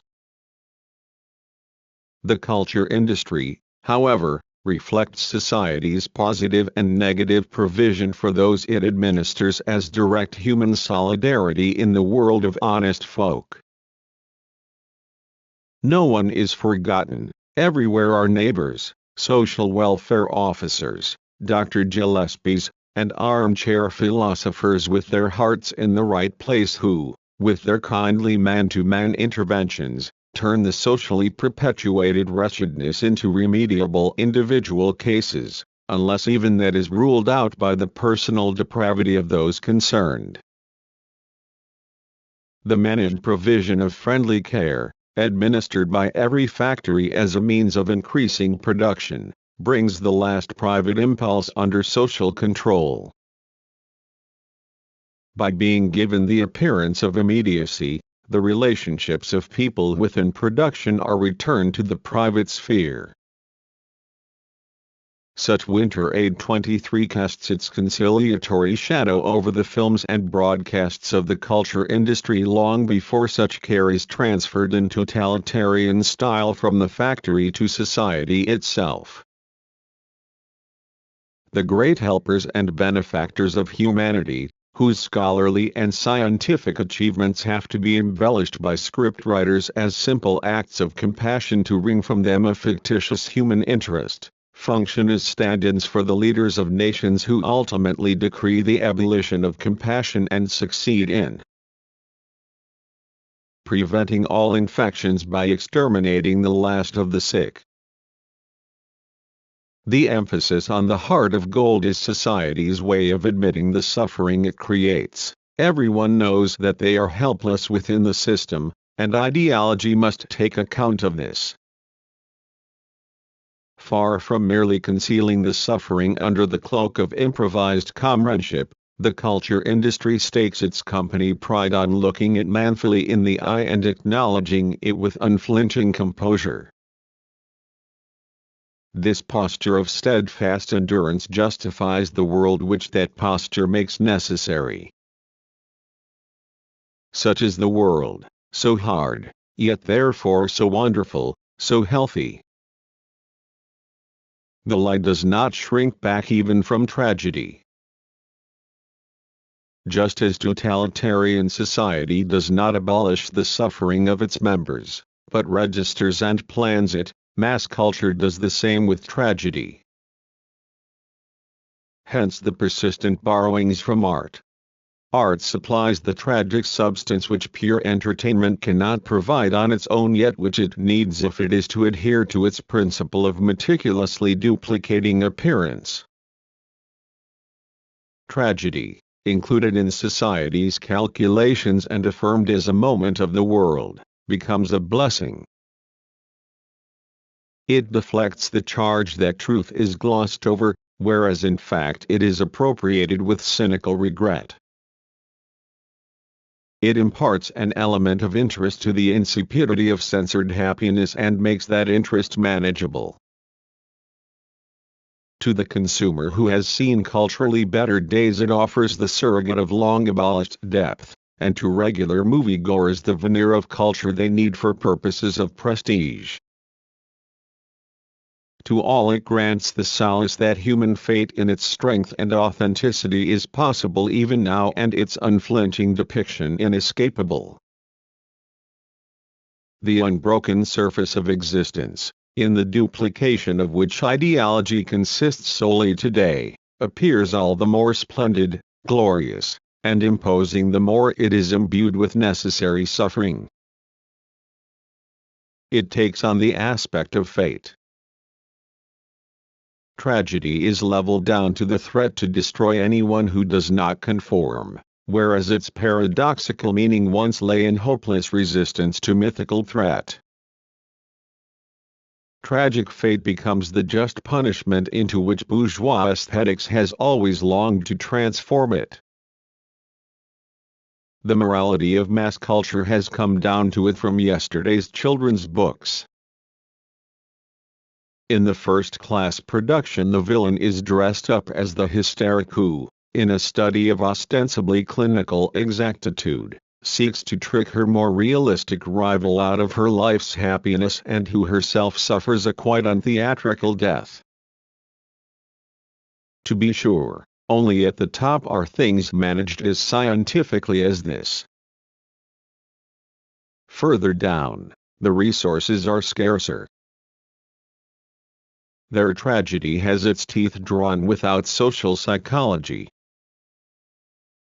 just as any honest Hungarian Viennese operetta must have its tragic finale in the second act, leaving nothing for the third but the writing of misunderstandings. Mass culture gives tragedy permanent employment as routine.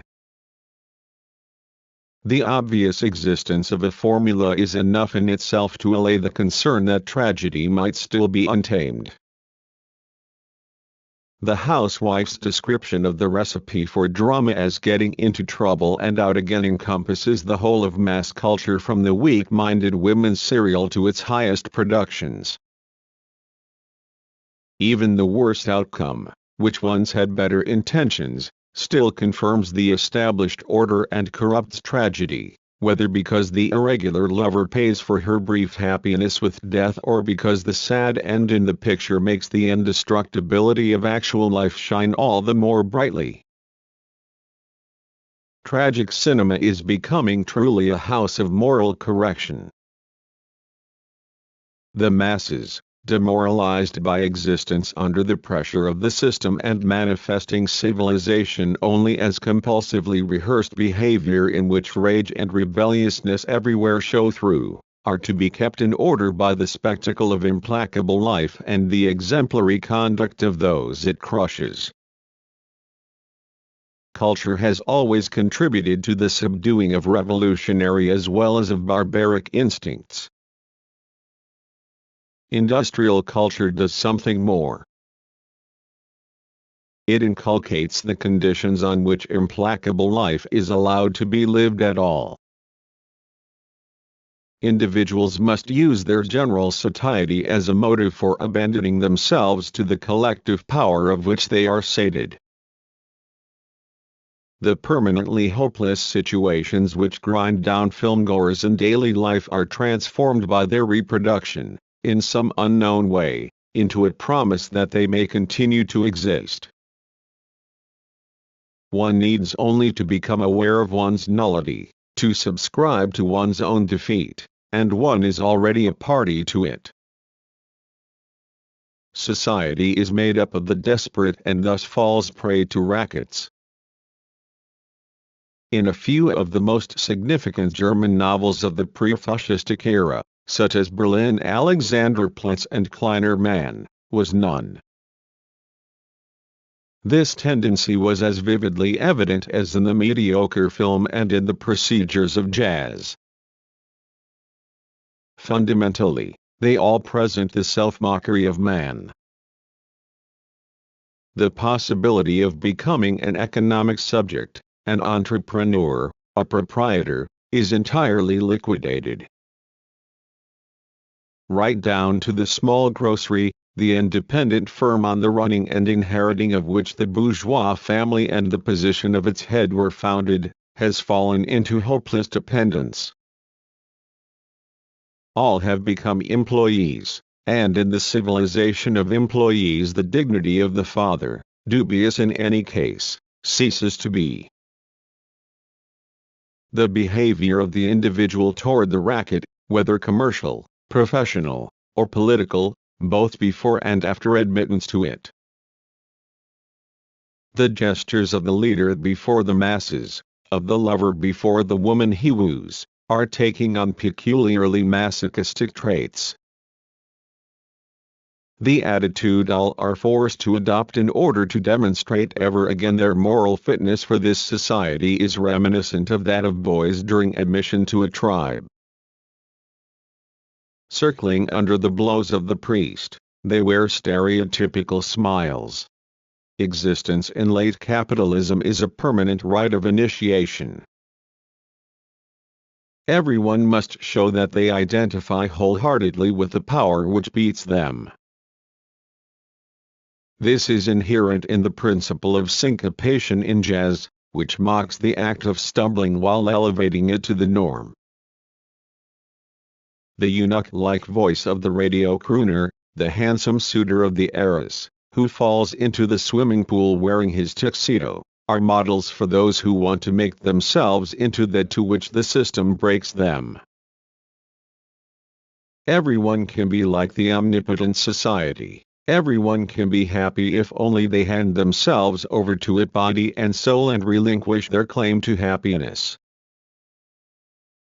In their weakness, society recognizes its own strength and passes some of it back to them. Their lack of resistance certifies them as reliable customers. Thus is tragedy abolished. Once, the antithesis between individual and society made up its substance. Tragedy glorified courage and freedom of feeling in face of a mighty foe, sublime adversity, a problem which awakened dread 24. Today tragedy has been dissipated in the void of the false identity of society and subject, the horror of which is still just fleetingly visible in the vacuous semblance of the tragic. But the miracle of integration, the permanent benevolence of those in command, who admit the unresisting subject while he chokes down his unruliness, all this signifies fascism. Fascism lurks in the humaneness with which Dublin allows his protagonist Biberkopf to find refuge, no less than in films with a social slant. The ability to slip through, to survive one's own ruin, which has superseded tragedy, is ingrained in the new generation. Its members are capable of any work, since the work process allows them to become attached to none. One is reminded of the sad pliability of the soldier returning home, unaffected by the war, of the casual laborer who finally joins the clandestine groups and the paramilitary organizations. The liquidation of tragedy confirms the abolition of the individual. It is not only the standardized mode of production of the culture industry which makes the individual illusory in its products.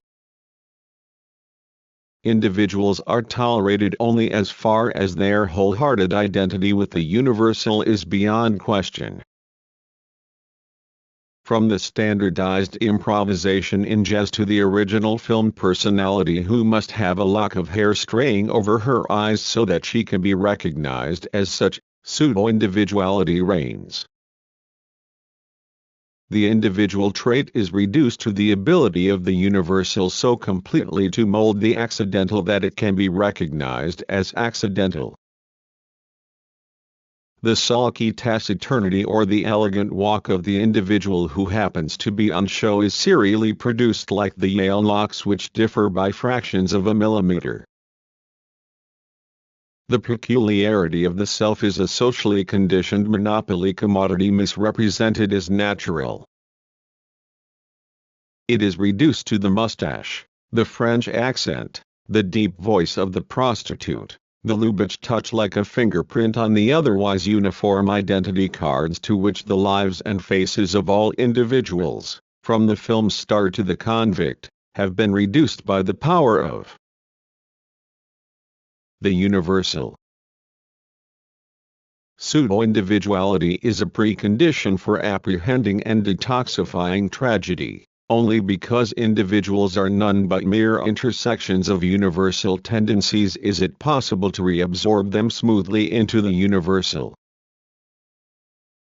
Mass culture thereby reveals the fictitious quality which has characterized the individual throughout the bourgeois era and is wrong only in priding itself on this murky harmony between universal and particular. The principle of individuality was contradictory from the outset. First, no individuation was ever really achieved. The class-determined form of self-preservation maintained everyone at the level of mere species being. Every bourgeois character expressed the same thing, even and especially when deviating from it, the harshness of competitive society. The individual, on whom society was supported, itself bore society's taint. In the individual's apparent freedom he was the product of society's economic and social apparatus. Power has always invoked the existing power relationships when seeking the approval of those subjected to power. At the same time, the advance of bourgeois society has promoted the development of the individual. Against the will of those controlling it, technology has changed human beings from children into persons. But all such progress of individuation has been at the expense of the individuality in whose name it took place, leaving behind nothing except individuals' determination to pursue their own purposes alone. The citizens whose lives are split between business and private life, their private life between ostentation and intimacy, their intimacy between the sullen community of marriage and the bitter solace of being entirely alone, at odds with themselves and with everyone, are virtually already Nazis, who are at once enthusiastic and fed up, or the city dwellers of today, who can imagine friendship only as social contact between the inwardly unconnected. The culture industry can only manipulate individuality so successfully because the fractured nature of society has always been reproduced within it. In the ready-made faces of film heroes and private persons fabricated according to magazine cover stereotypes, a semblance of individuality, in which no one believes in any case, is fading, and the love for such hero models is nourished by the secret satisfaction that the effort of individuation is at last being replaced by the admittedly more breathless one of imitation. The hope that the contradictory, disintegrating person could not survive for generations, that the psychological fracture within it must split the system itself, and that human beings might refuse to tolerate the mendacious substitution of the stereotype for the individual, that hope is vain. The unity of the personality has been recognized as illusory since Shakespeare's Hamlet. In the synthetically manufactured physiognomies of today, the fact that the concept of human life ever existed is already forgotten. For centuries society has prepared for Victor Mature and Mickey Rooney. They come to fulfill the very individuality they destroy. The heroizing of the average forms part of the cult of cheapness. The highest paid stars resemble advertisements for unnamed merchandise. Not for nothing are they often chosen from the ranks of commercial models. The dominant taste derives its ideal from the advertisement, from commodified beauty. Socrates' dictum that beauty is the useful has at last been ironically fulfilled. The cinema publicizes the cultural conglomerate as a totality, while the radio advertises individually the products for whose sake the cultural system exists. For a few coins you can see the film which cost millions, for even less you can buy the chewing gum behind which stand the entire riches of the world, and the sales of which increase those riches still further. Through universal suffrage the vast funding of armies is generally known and approved, if in absentia, while prostitution behind the lines is not permitted. The best orchestras in the world, which are none, are delivered free of charge to the home. All this mockingly resembles the land of milk and honey as the national community apes the human one. Something is served up for everyone.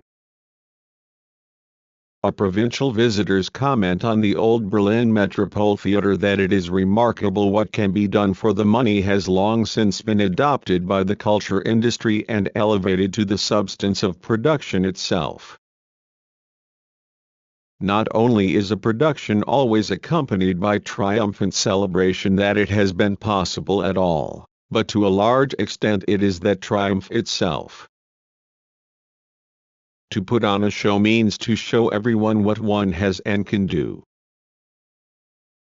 The show is still a fairground, but one incurably infected by culture.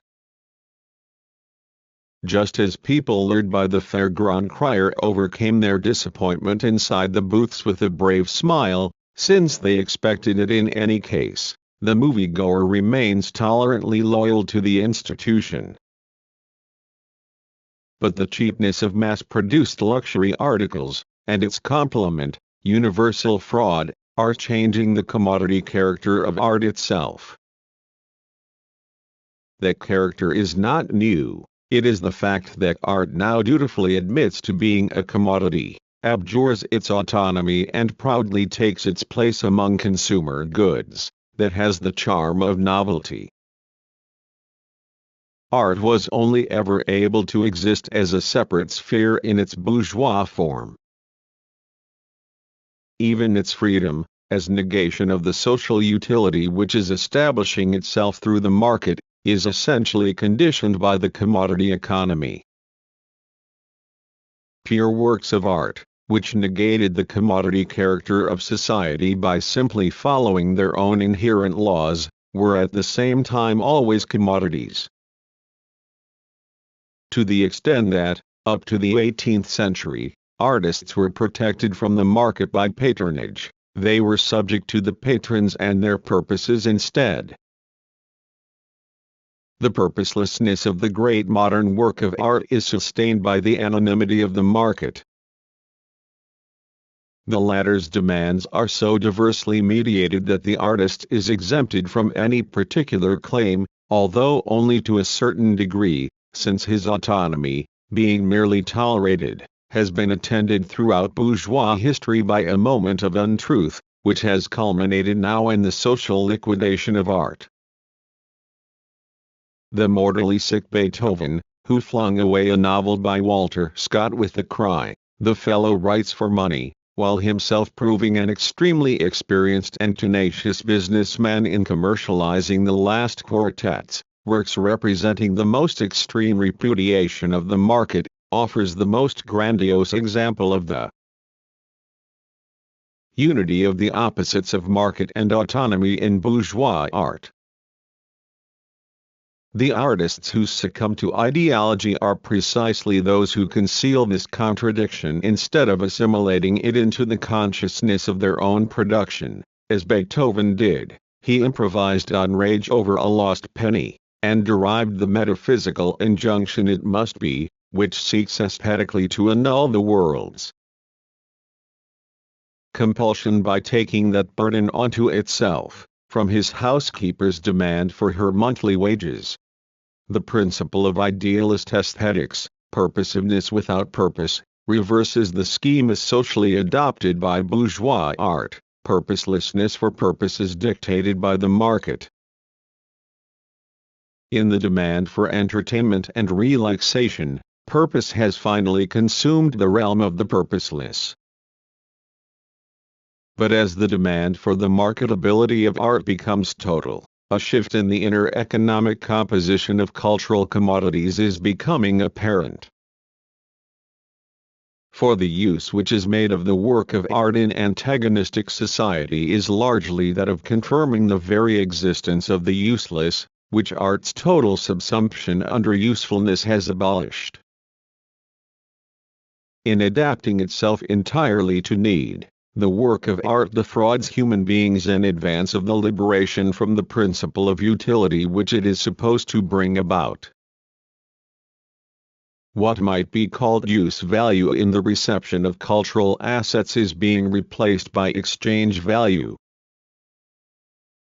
Enjoyment is giving way to being there and being in the know, connoisseurship by enhanced prestige.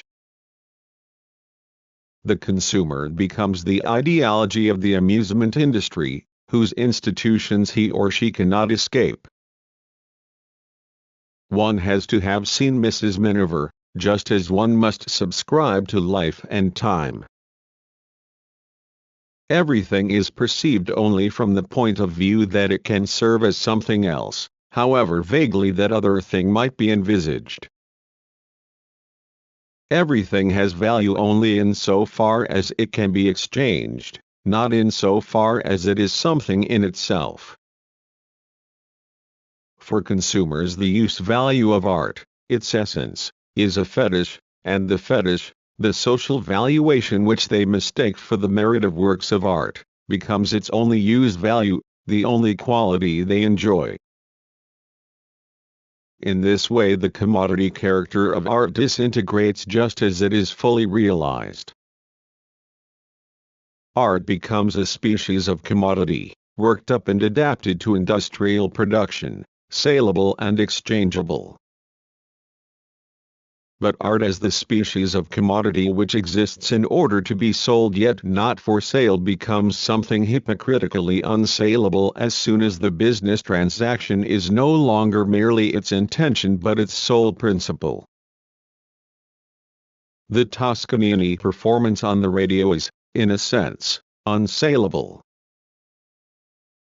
One listens to it for nothing, and each note of the symphony is accompanied, as it were, by the sublime advertisement that the symphony is not being interrupted by advertisements. This concert is brought to you as a public service.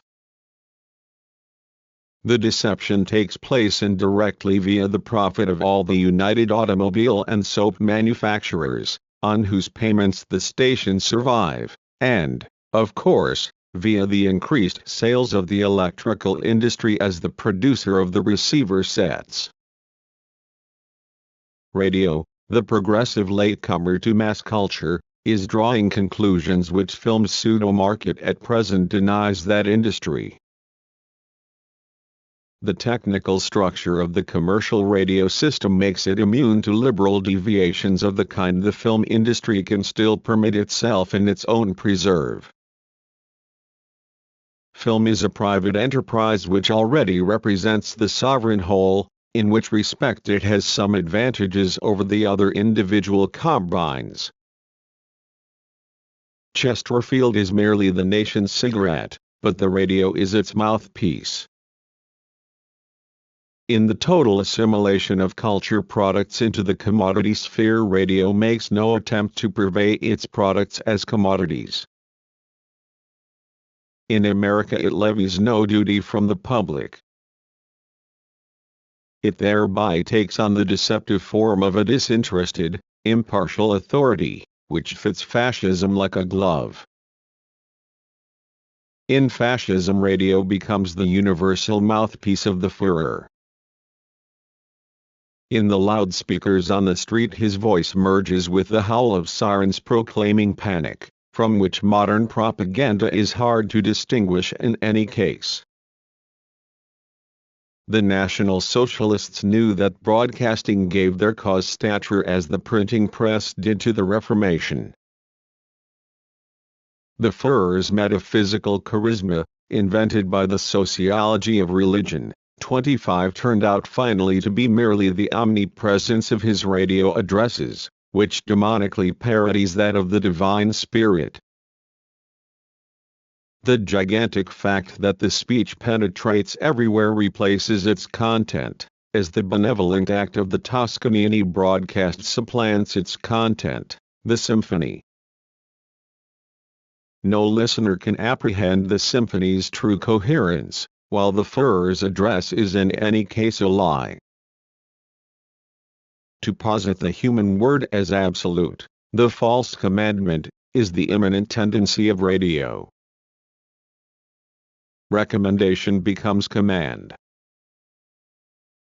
The promotion of identical commodities under different brand names, the scientifically endorsed praise of the laxative in the slick voice of the announcer between the overtures of La Traviata and Renzi, has become untenable if only for its silliness. One day the diktat of production, the specific advertisement, veiled by the semblance of choice, can finally become the Führer's overt command.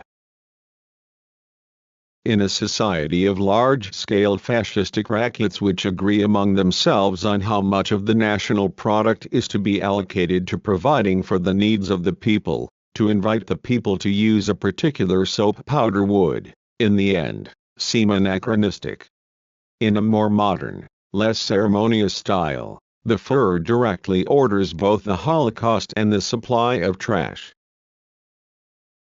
Today works of art, suitably packaged like political slogans, are pressed on a reluctant public at reduced prices by the culture industry. They are opened up for popular enjoyment like parks. However, the erosion of their genuine commodity character does not mean that they would be abolished in the life of a free society, but that the last barrier to their debasement as cultural assets has now been removed. The abolition of educational privilege by disposing of culture at bargain prices does not admit the masses to the preserves from which they were formerly excluded, but, under the existing social conditions, contributes to the decay of education and the progress of barbaric incoherence. Someone who in the 19th or early 20th century spent money to attend a drama or a concert, paid the performance at least as much respect as the money spent. The citizen who wanted a return for his outlay might occasionally try to establish some connection to the work. The guidebooks to Wagner's music dramas or the commentaries on Faust bear witness to this. They form a transition to the biographical glaze applied to works of art and the other practices to which works of art are subjected today. Even when the art business was in the bloom of youth, use value was not dragged along as a mere appendage by exchange value, but was developed as a precondition of the latter, to the social benefit of works of art. As long as it was expensive, art kept the citizen within some bounds. That is now over. Art's unbounded proximity to those exposed to it, no longer mediated by money, completes the alienation between work and consumer, which resemble each other in triumphant reification. In the culture industry, respect is vanishing along with criticism. The latter gives way to mechanical expertise, the former to the forgetful cult of celebrities. For consumers, nothing is expensive anymore. Nevertheless, they are dimly aware that the less something costs, the less it can be a gift to them. The twofold mistrust of traditional culture as ideology mingles with that of industrialized culture as fraud. Reduced to mere adjuncts, the degraded works of art are secretly rejected by their happy recipients along with the junk the medium has made them resemble. The public should rejoice that there is so much to see and hear. And indeed, everything is to be had. The Screenos 26 and cinema vaudevilles, the competitions in recognizing musical extracts, the free magazines, rewards, and gift articles handed out to the listeners of certain radio programs are not mere accidents, but continue what is happening to the culture products themselves. The symphony is becoming the prize for listening to the radio at all, and if the technology had its way, the film would already be delivered to the apartment on the model of the Radio 27. It is moving towards the commercial system. Television points the way to a development which easily enough could push the Warner Brothers 28 into the doubtless unwelcome position of little theater performers and cultural conservatives. However, the pursuit of prizes has already left its imprint on consumer behavior. Because culture presents itself as a bonus, with unquestioned private and social benefits, its reception has become a matter of taking one's chances.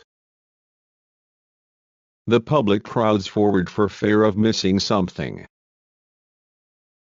What that might be is unclear, but, at any rate, only those who join in have any chance. Fascism, however, hopes to reorganize the gift receivers trained by the culture industry into its enforced adherence. Culture is a paradoxical commodity. It is so completely subject to the law of exchange that it is no longer exchanged. It is so blindly equated with use that it can no longer be used. For this reason it merges with the advertisement. The more meaningless the latter appears under monopoly, the more omnipotent culture becomes. Its motives are economic enough that life could continue without the whole culture industry is too certain. The satiation and apathy it generates among consumers are too great. It can do little to combat this from its own resources. Advertising is its elixir of life. But because its product ceaselessly reduces the pleasure it promises as a commodity to that mere promise, it finally coincides with the advertisement it needs on account of its own inability to please. In the competitive society, advertising performed a social service in orienting the buyer in the market, facilitating choice and helping the more efficient but unknown supplier to find customers. It did not merely cost labor time, but saved it. Today, when the free market is coming to an end, those in control of the system are entrenching themselves in advertising. It strengthens the bond which shackles consumers to the big combines. Only those who can keep paying the exorbitant fees charged by the advertising agencies, and most of all by radio itself, that is, those who are already part of the system or are co-opted into it by the decisions of banks and industrial capital, can enter the pseudo-market as sellers. The costs of advertising, which finally flow back into the pockets of the combines, spare them the troublesome task of subduing unwanted outsiders. They guarantee that the wielders of influence remain among their peers, not unlike the resolutions of economic councils which control the establishment and continuation of businesses in the totalitarian state. Advertising today is a negative principle, a blocking device. Anything which does not bear its seal of approval is economically suspect. All-pervasive advertising is certainly not needed to acquaint people with the goods on offer, the varieties of which are limited in any case. It benefits the selling of goods only directly. The termination of a familiar advertising campaign by an individual firm represents a loss of prestige, and is indeed an offense against the discipline which the leading clique imposes on its members. In wartime, commodities which can no longer be supplied continue to be advertised merely as a display of industrial power. At such times the subsidizing of the ideological media is more important than the repetition of names. Through their ubiquitous use under the pressure of the system, advertising techniques have invaded the idiom, the style of the culture industry.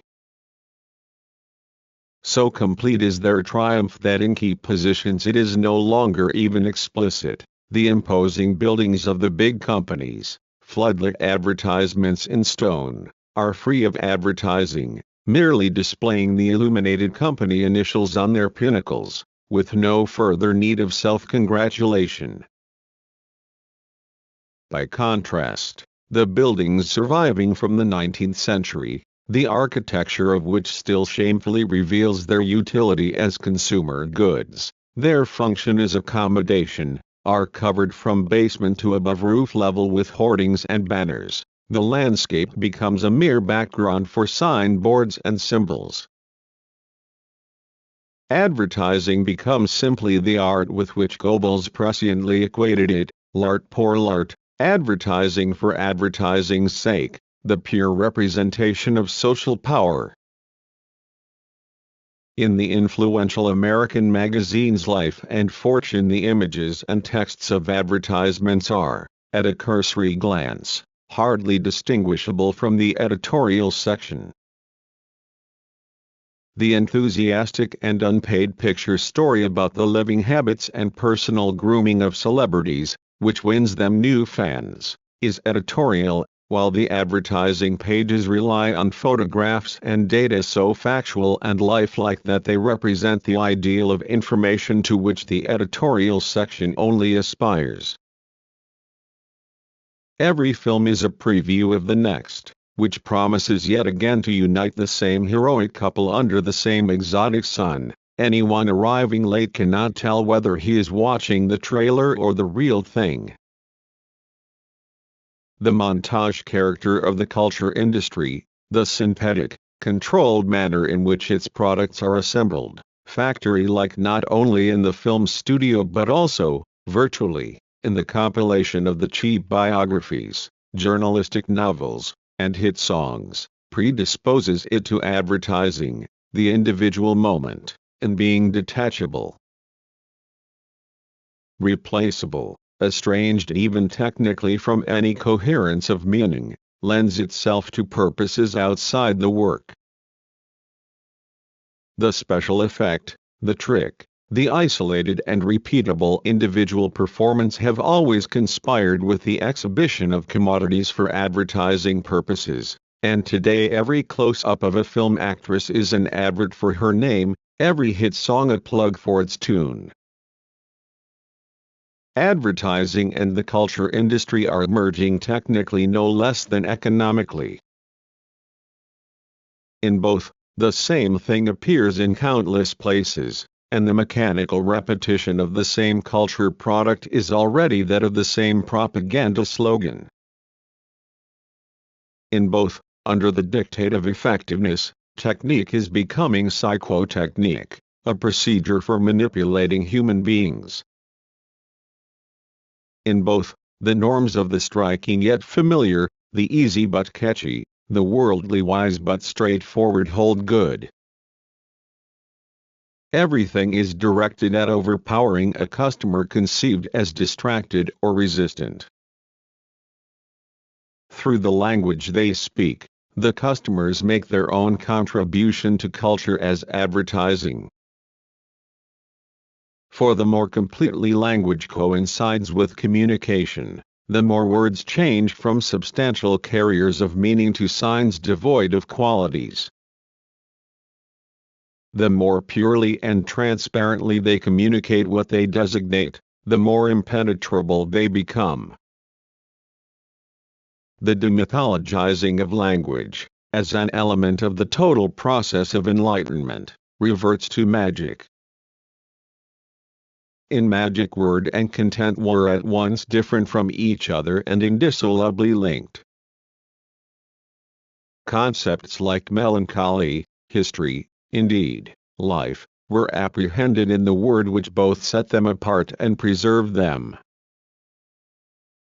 Its particular form constituted and reflected them at the same time. The trenchant distinction which declares the word itself fortuitous and its allocation to its object arbitrary does away with the superstitious commingling of word and thing. Anything in a given sequence of letters which goes beyond the correlation to the event designated is banished as unclear and as verbal metaphysics. As a result, the word, which henceforth is allowed only to designate something and not to mean it, becomes so fixated on the object that it hardens to a formula. This affects language and subject matter equally. Instead of raising a matter to the level of experience, the purified word exhibits it as a case of an abstract moment, and everything else, severed from now defunct expression by the demand for pitiless clarity, therefore withers in reality also. The outside left in football, the black shirt, 29 the Hitler Youth member, and others of their kind are no more than what they are called. If, before its rationalization, the word had free not only longing but lies, in its rationalized form it has become a straitjacket more for longing than for lies. The blindness and muteness of the data to which positivism reduces the world passes over into language itself, which is limited to registering those data. Thus relationships themselves become impenetrable, taking on an impact, a power of adhesion and repulsion which makes them resemble their extreme antithesis, spells. They act once more like the practices of a kind of sorcery, whether the name of a diva is concocted in the studio on the basis of statistical data, or welfare government is averted by the use of taboo-laden words such as bureaucracy, and intellectuals, or vileness exonerates itself by invoking the name of a homeland. The name, to which magic most readily attaches, is today undergoing a chemical change. It is being transformed into arbitrary, manipulable designations, the power of which, although calculable, is for that reason as willful as that of archaic names. First names, the archaic residues, have been brought up to date either by stylizing them into advertising brands, film stars' surnames have become first names, or by standardizing them collectively. By contrast, the bourgeois family name which, instead of being a trademark, individualized its bearers by relating them to their own prehistory, sounds old-fashioned. In Americans it arouses a curious unease. To conceal the uncomfortable distance existing between particular people they call themselves Bob and Harry, like replaceable members of teams. Such forms of interaction reduce human beings to the brotherhood of the sporting public, which protects them from true fraternity. Signification, the only function of the word omitted by semantics, is consummated in the sign. Its character as sign is reinforced by the speed with which linguistic models are put into circulation from above. Whether folk songs are rightly or wrongly called upper-class culture which has come down in the world, their elements have at least taken on their popular form in a long, highly mediated process of experience. The dissemination of popular songs, by contrast, is practically instantaneous. The American term fad for fashions which catch on epidemically, inflamed by the action of highly concentrated economic powers, referred to this phenomenon long before totalitarian advertising bosses had laid down the general lines of culture in their countries. If the German fascists launch a word like intolerable, untragbar over the loudspeakers one day, the whole nation is saying intolerable the next. On the same pattern, the nations against which the German blitzkrieg was directed have adopted it in their own jargon. The universal repetition of the term denoting such measures makes the measures too familiar, just as, at the time of the free market, the brand name on everyone's lips increased sales. The blind and rapidly spreading repetition of designated words links advertising to the totalitarian slogan. The layer of experience which made words human like those who spoke them has been stripped away, and in its prompt appropriation language takes on the coldness which hitherto was peculiar to billboards and the advertising sections of newspapers. Countless people use words and expressions which they either have ceased to understand at all or use only according to their behavioral functions, just as trademarks adhere all the more compulsively to their objects the less their linguistic meaning is apprehended. The Minister of Public Education speaks ignorantly of dynamic forces, and the hit songs sing endlessly of reverie and rhapsody, hitching their popularity to the magic of the incomprehensible as if to some deep intimation of a higher life. Other stereotypes, such as memory, are still partly comprehended, but become detached from the experience which might fulfill them. They obtrude into the spoken language like enclaves. On the German radio of Flesch and Hitler they are discernible in the affected diction of the announcer, who pronounces phrases like "good night, listeners," or "this is the Hitler Youth speaking," or even the Führer with an inflection which passes into the mother tongue of millions.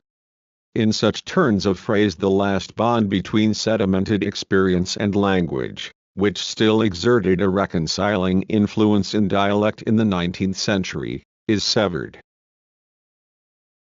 By contrast, in the hands of the editor whose supple opinions have promoted him to the status of Schriftleiter, 30 German words become petrified and alien. In any word one can distinguish how far it has been disfigured by the fascist folk community. By now, of course, such language has become universal, totalitarian. The violence done to words is no longer audible in them. The radio announcer does not need to talk in an affected voice. Indeed, he would be impossible if his tone differed from that of his designated listeners. This means, however, that the language and gestures of listeners and spectators are more deeply permeated by the patterns of the culture industry than ever before, in nuances still beyond the reach of experimental methods. Today the culture industry has taken over the civilizing inheritance of the frontier and entrepreneurial democracy, whose receptivity to intellectual deviations was never too highly developed. All are free to dance and amuse themselves, just as, since the historical neutralization of religion, they have been free to join any of the countless sects. But freedom to choose an ideology, which always reflects economic coercion, everywhere proves to be freedom to be the same.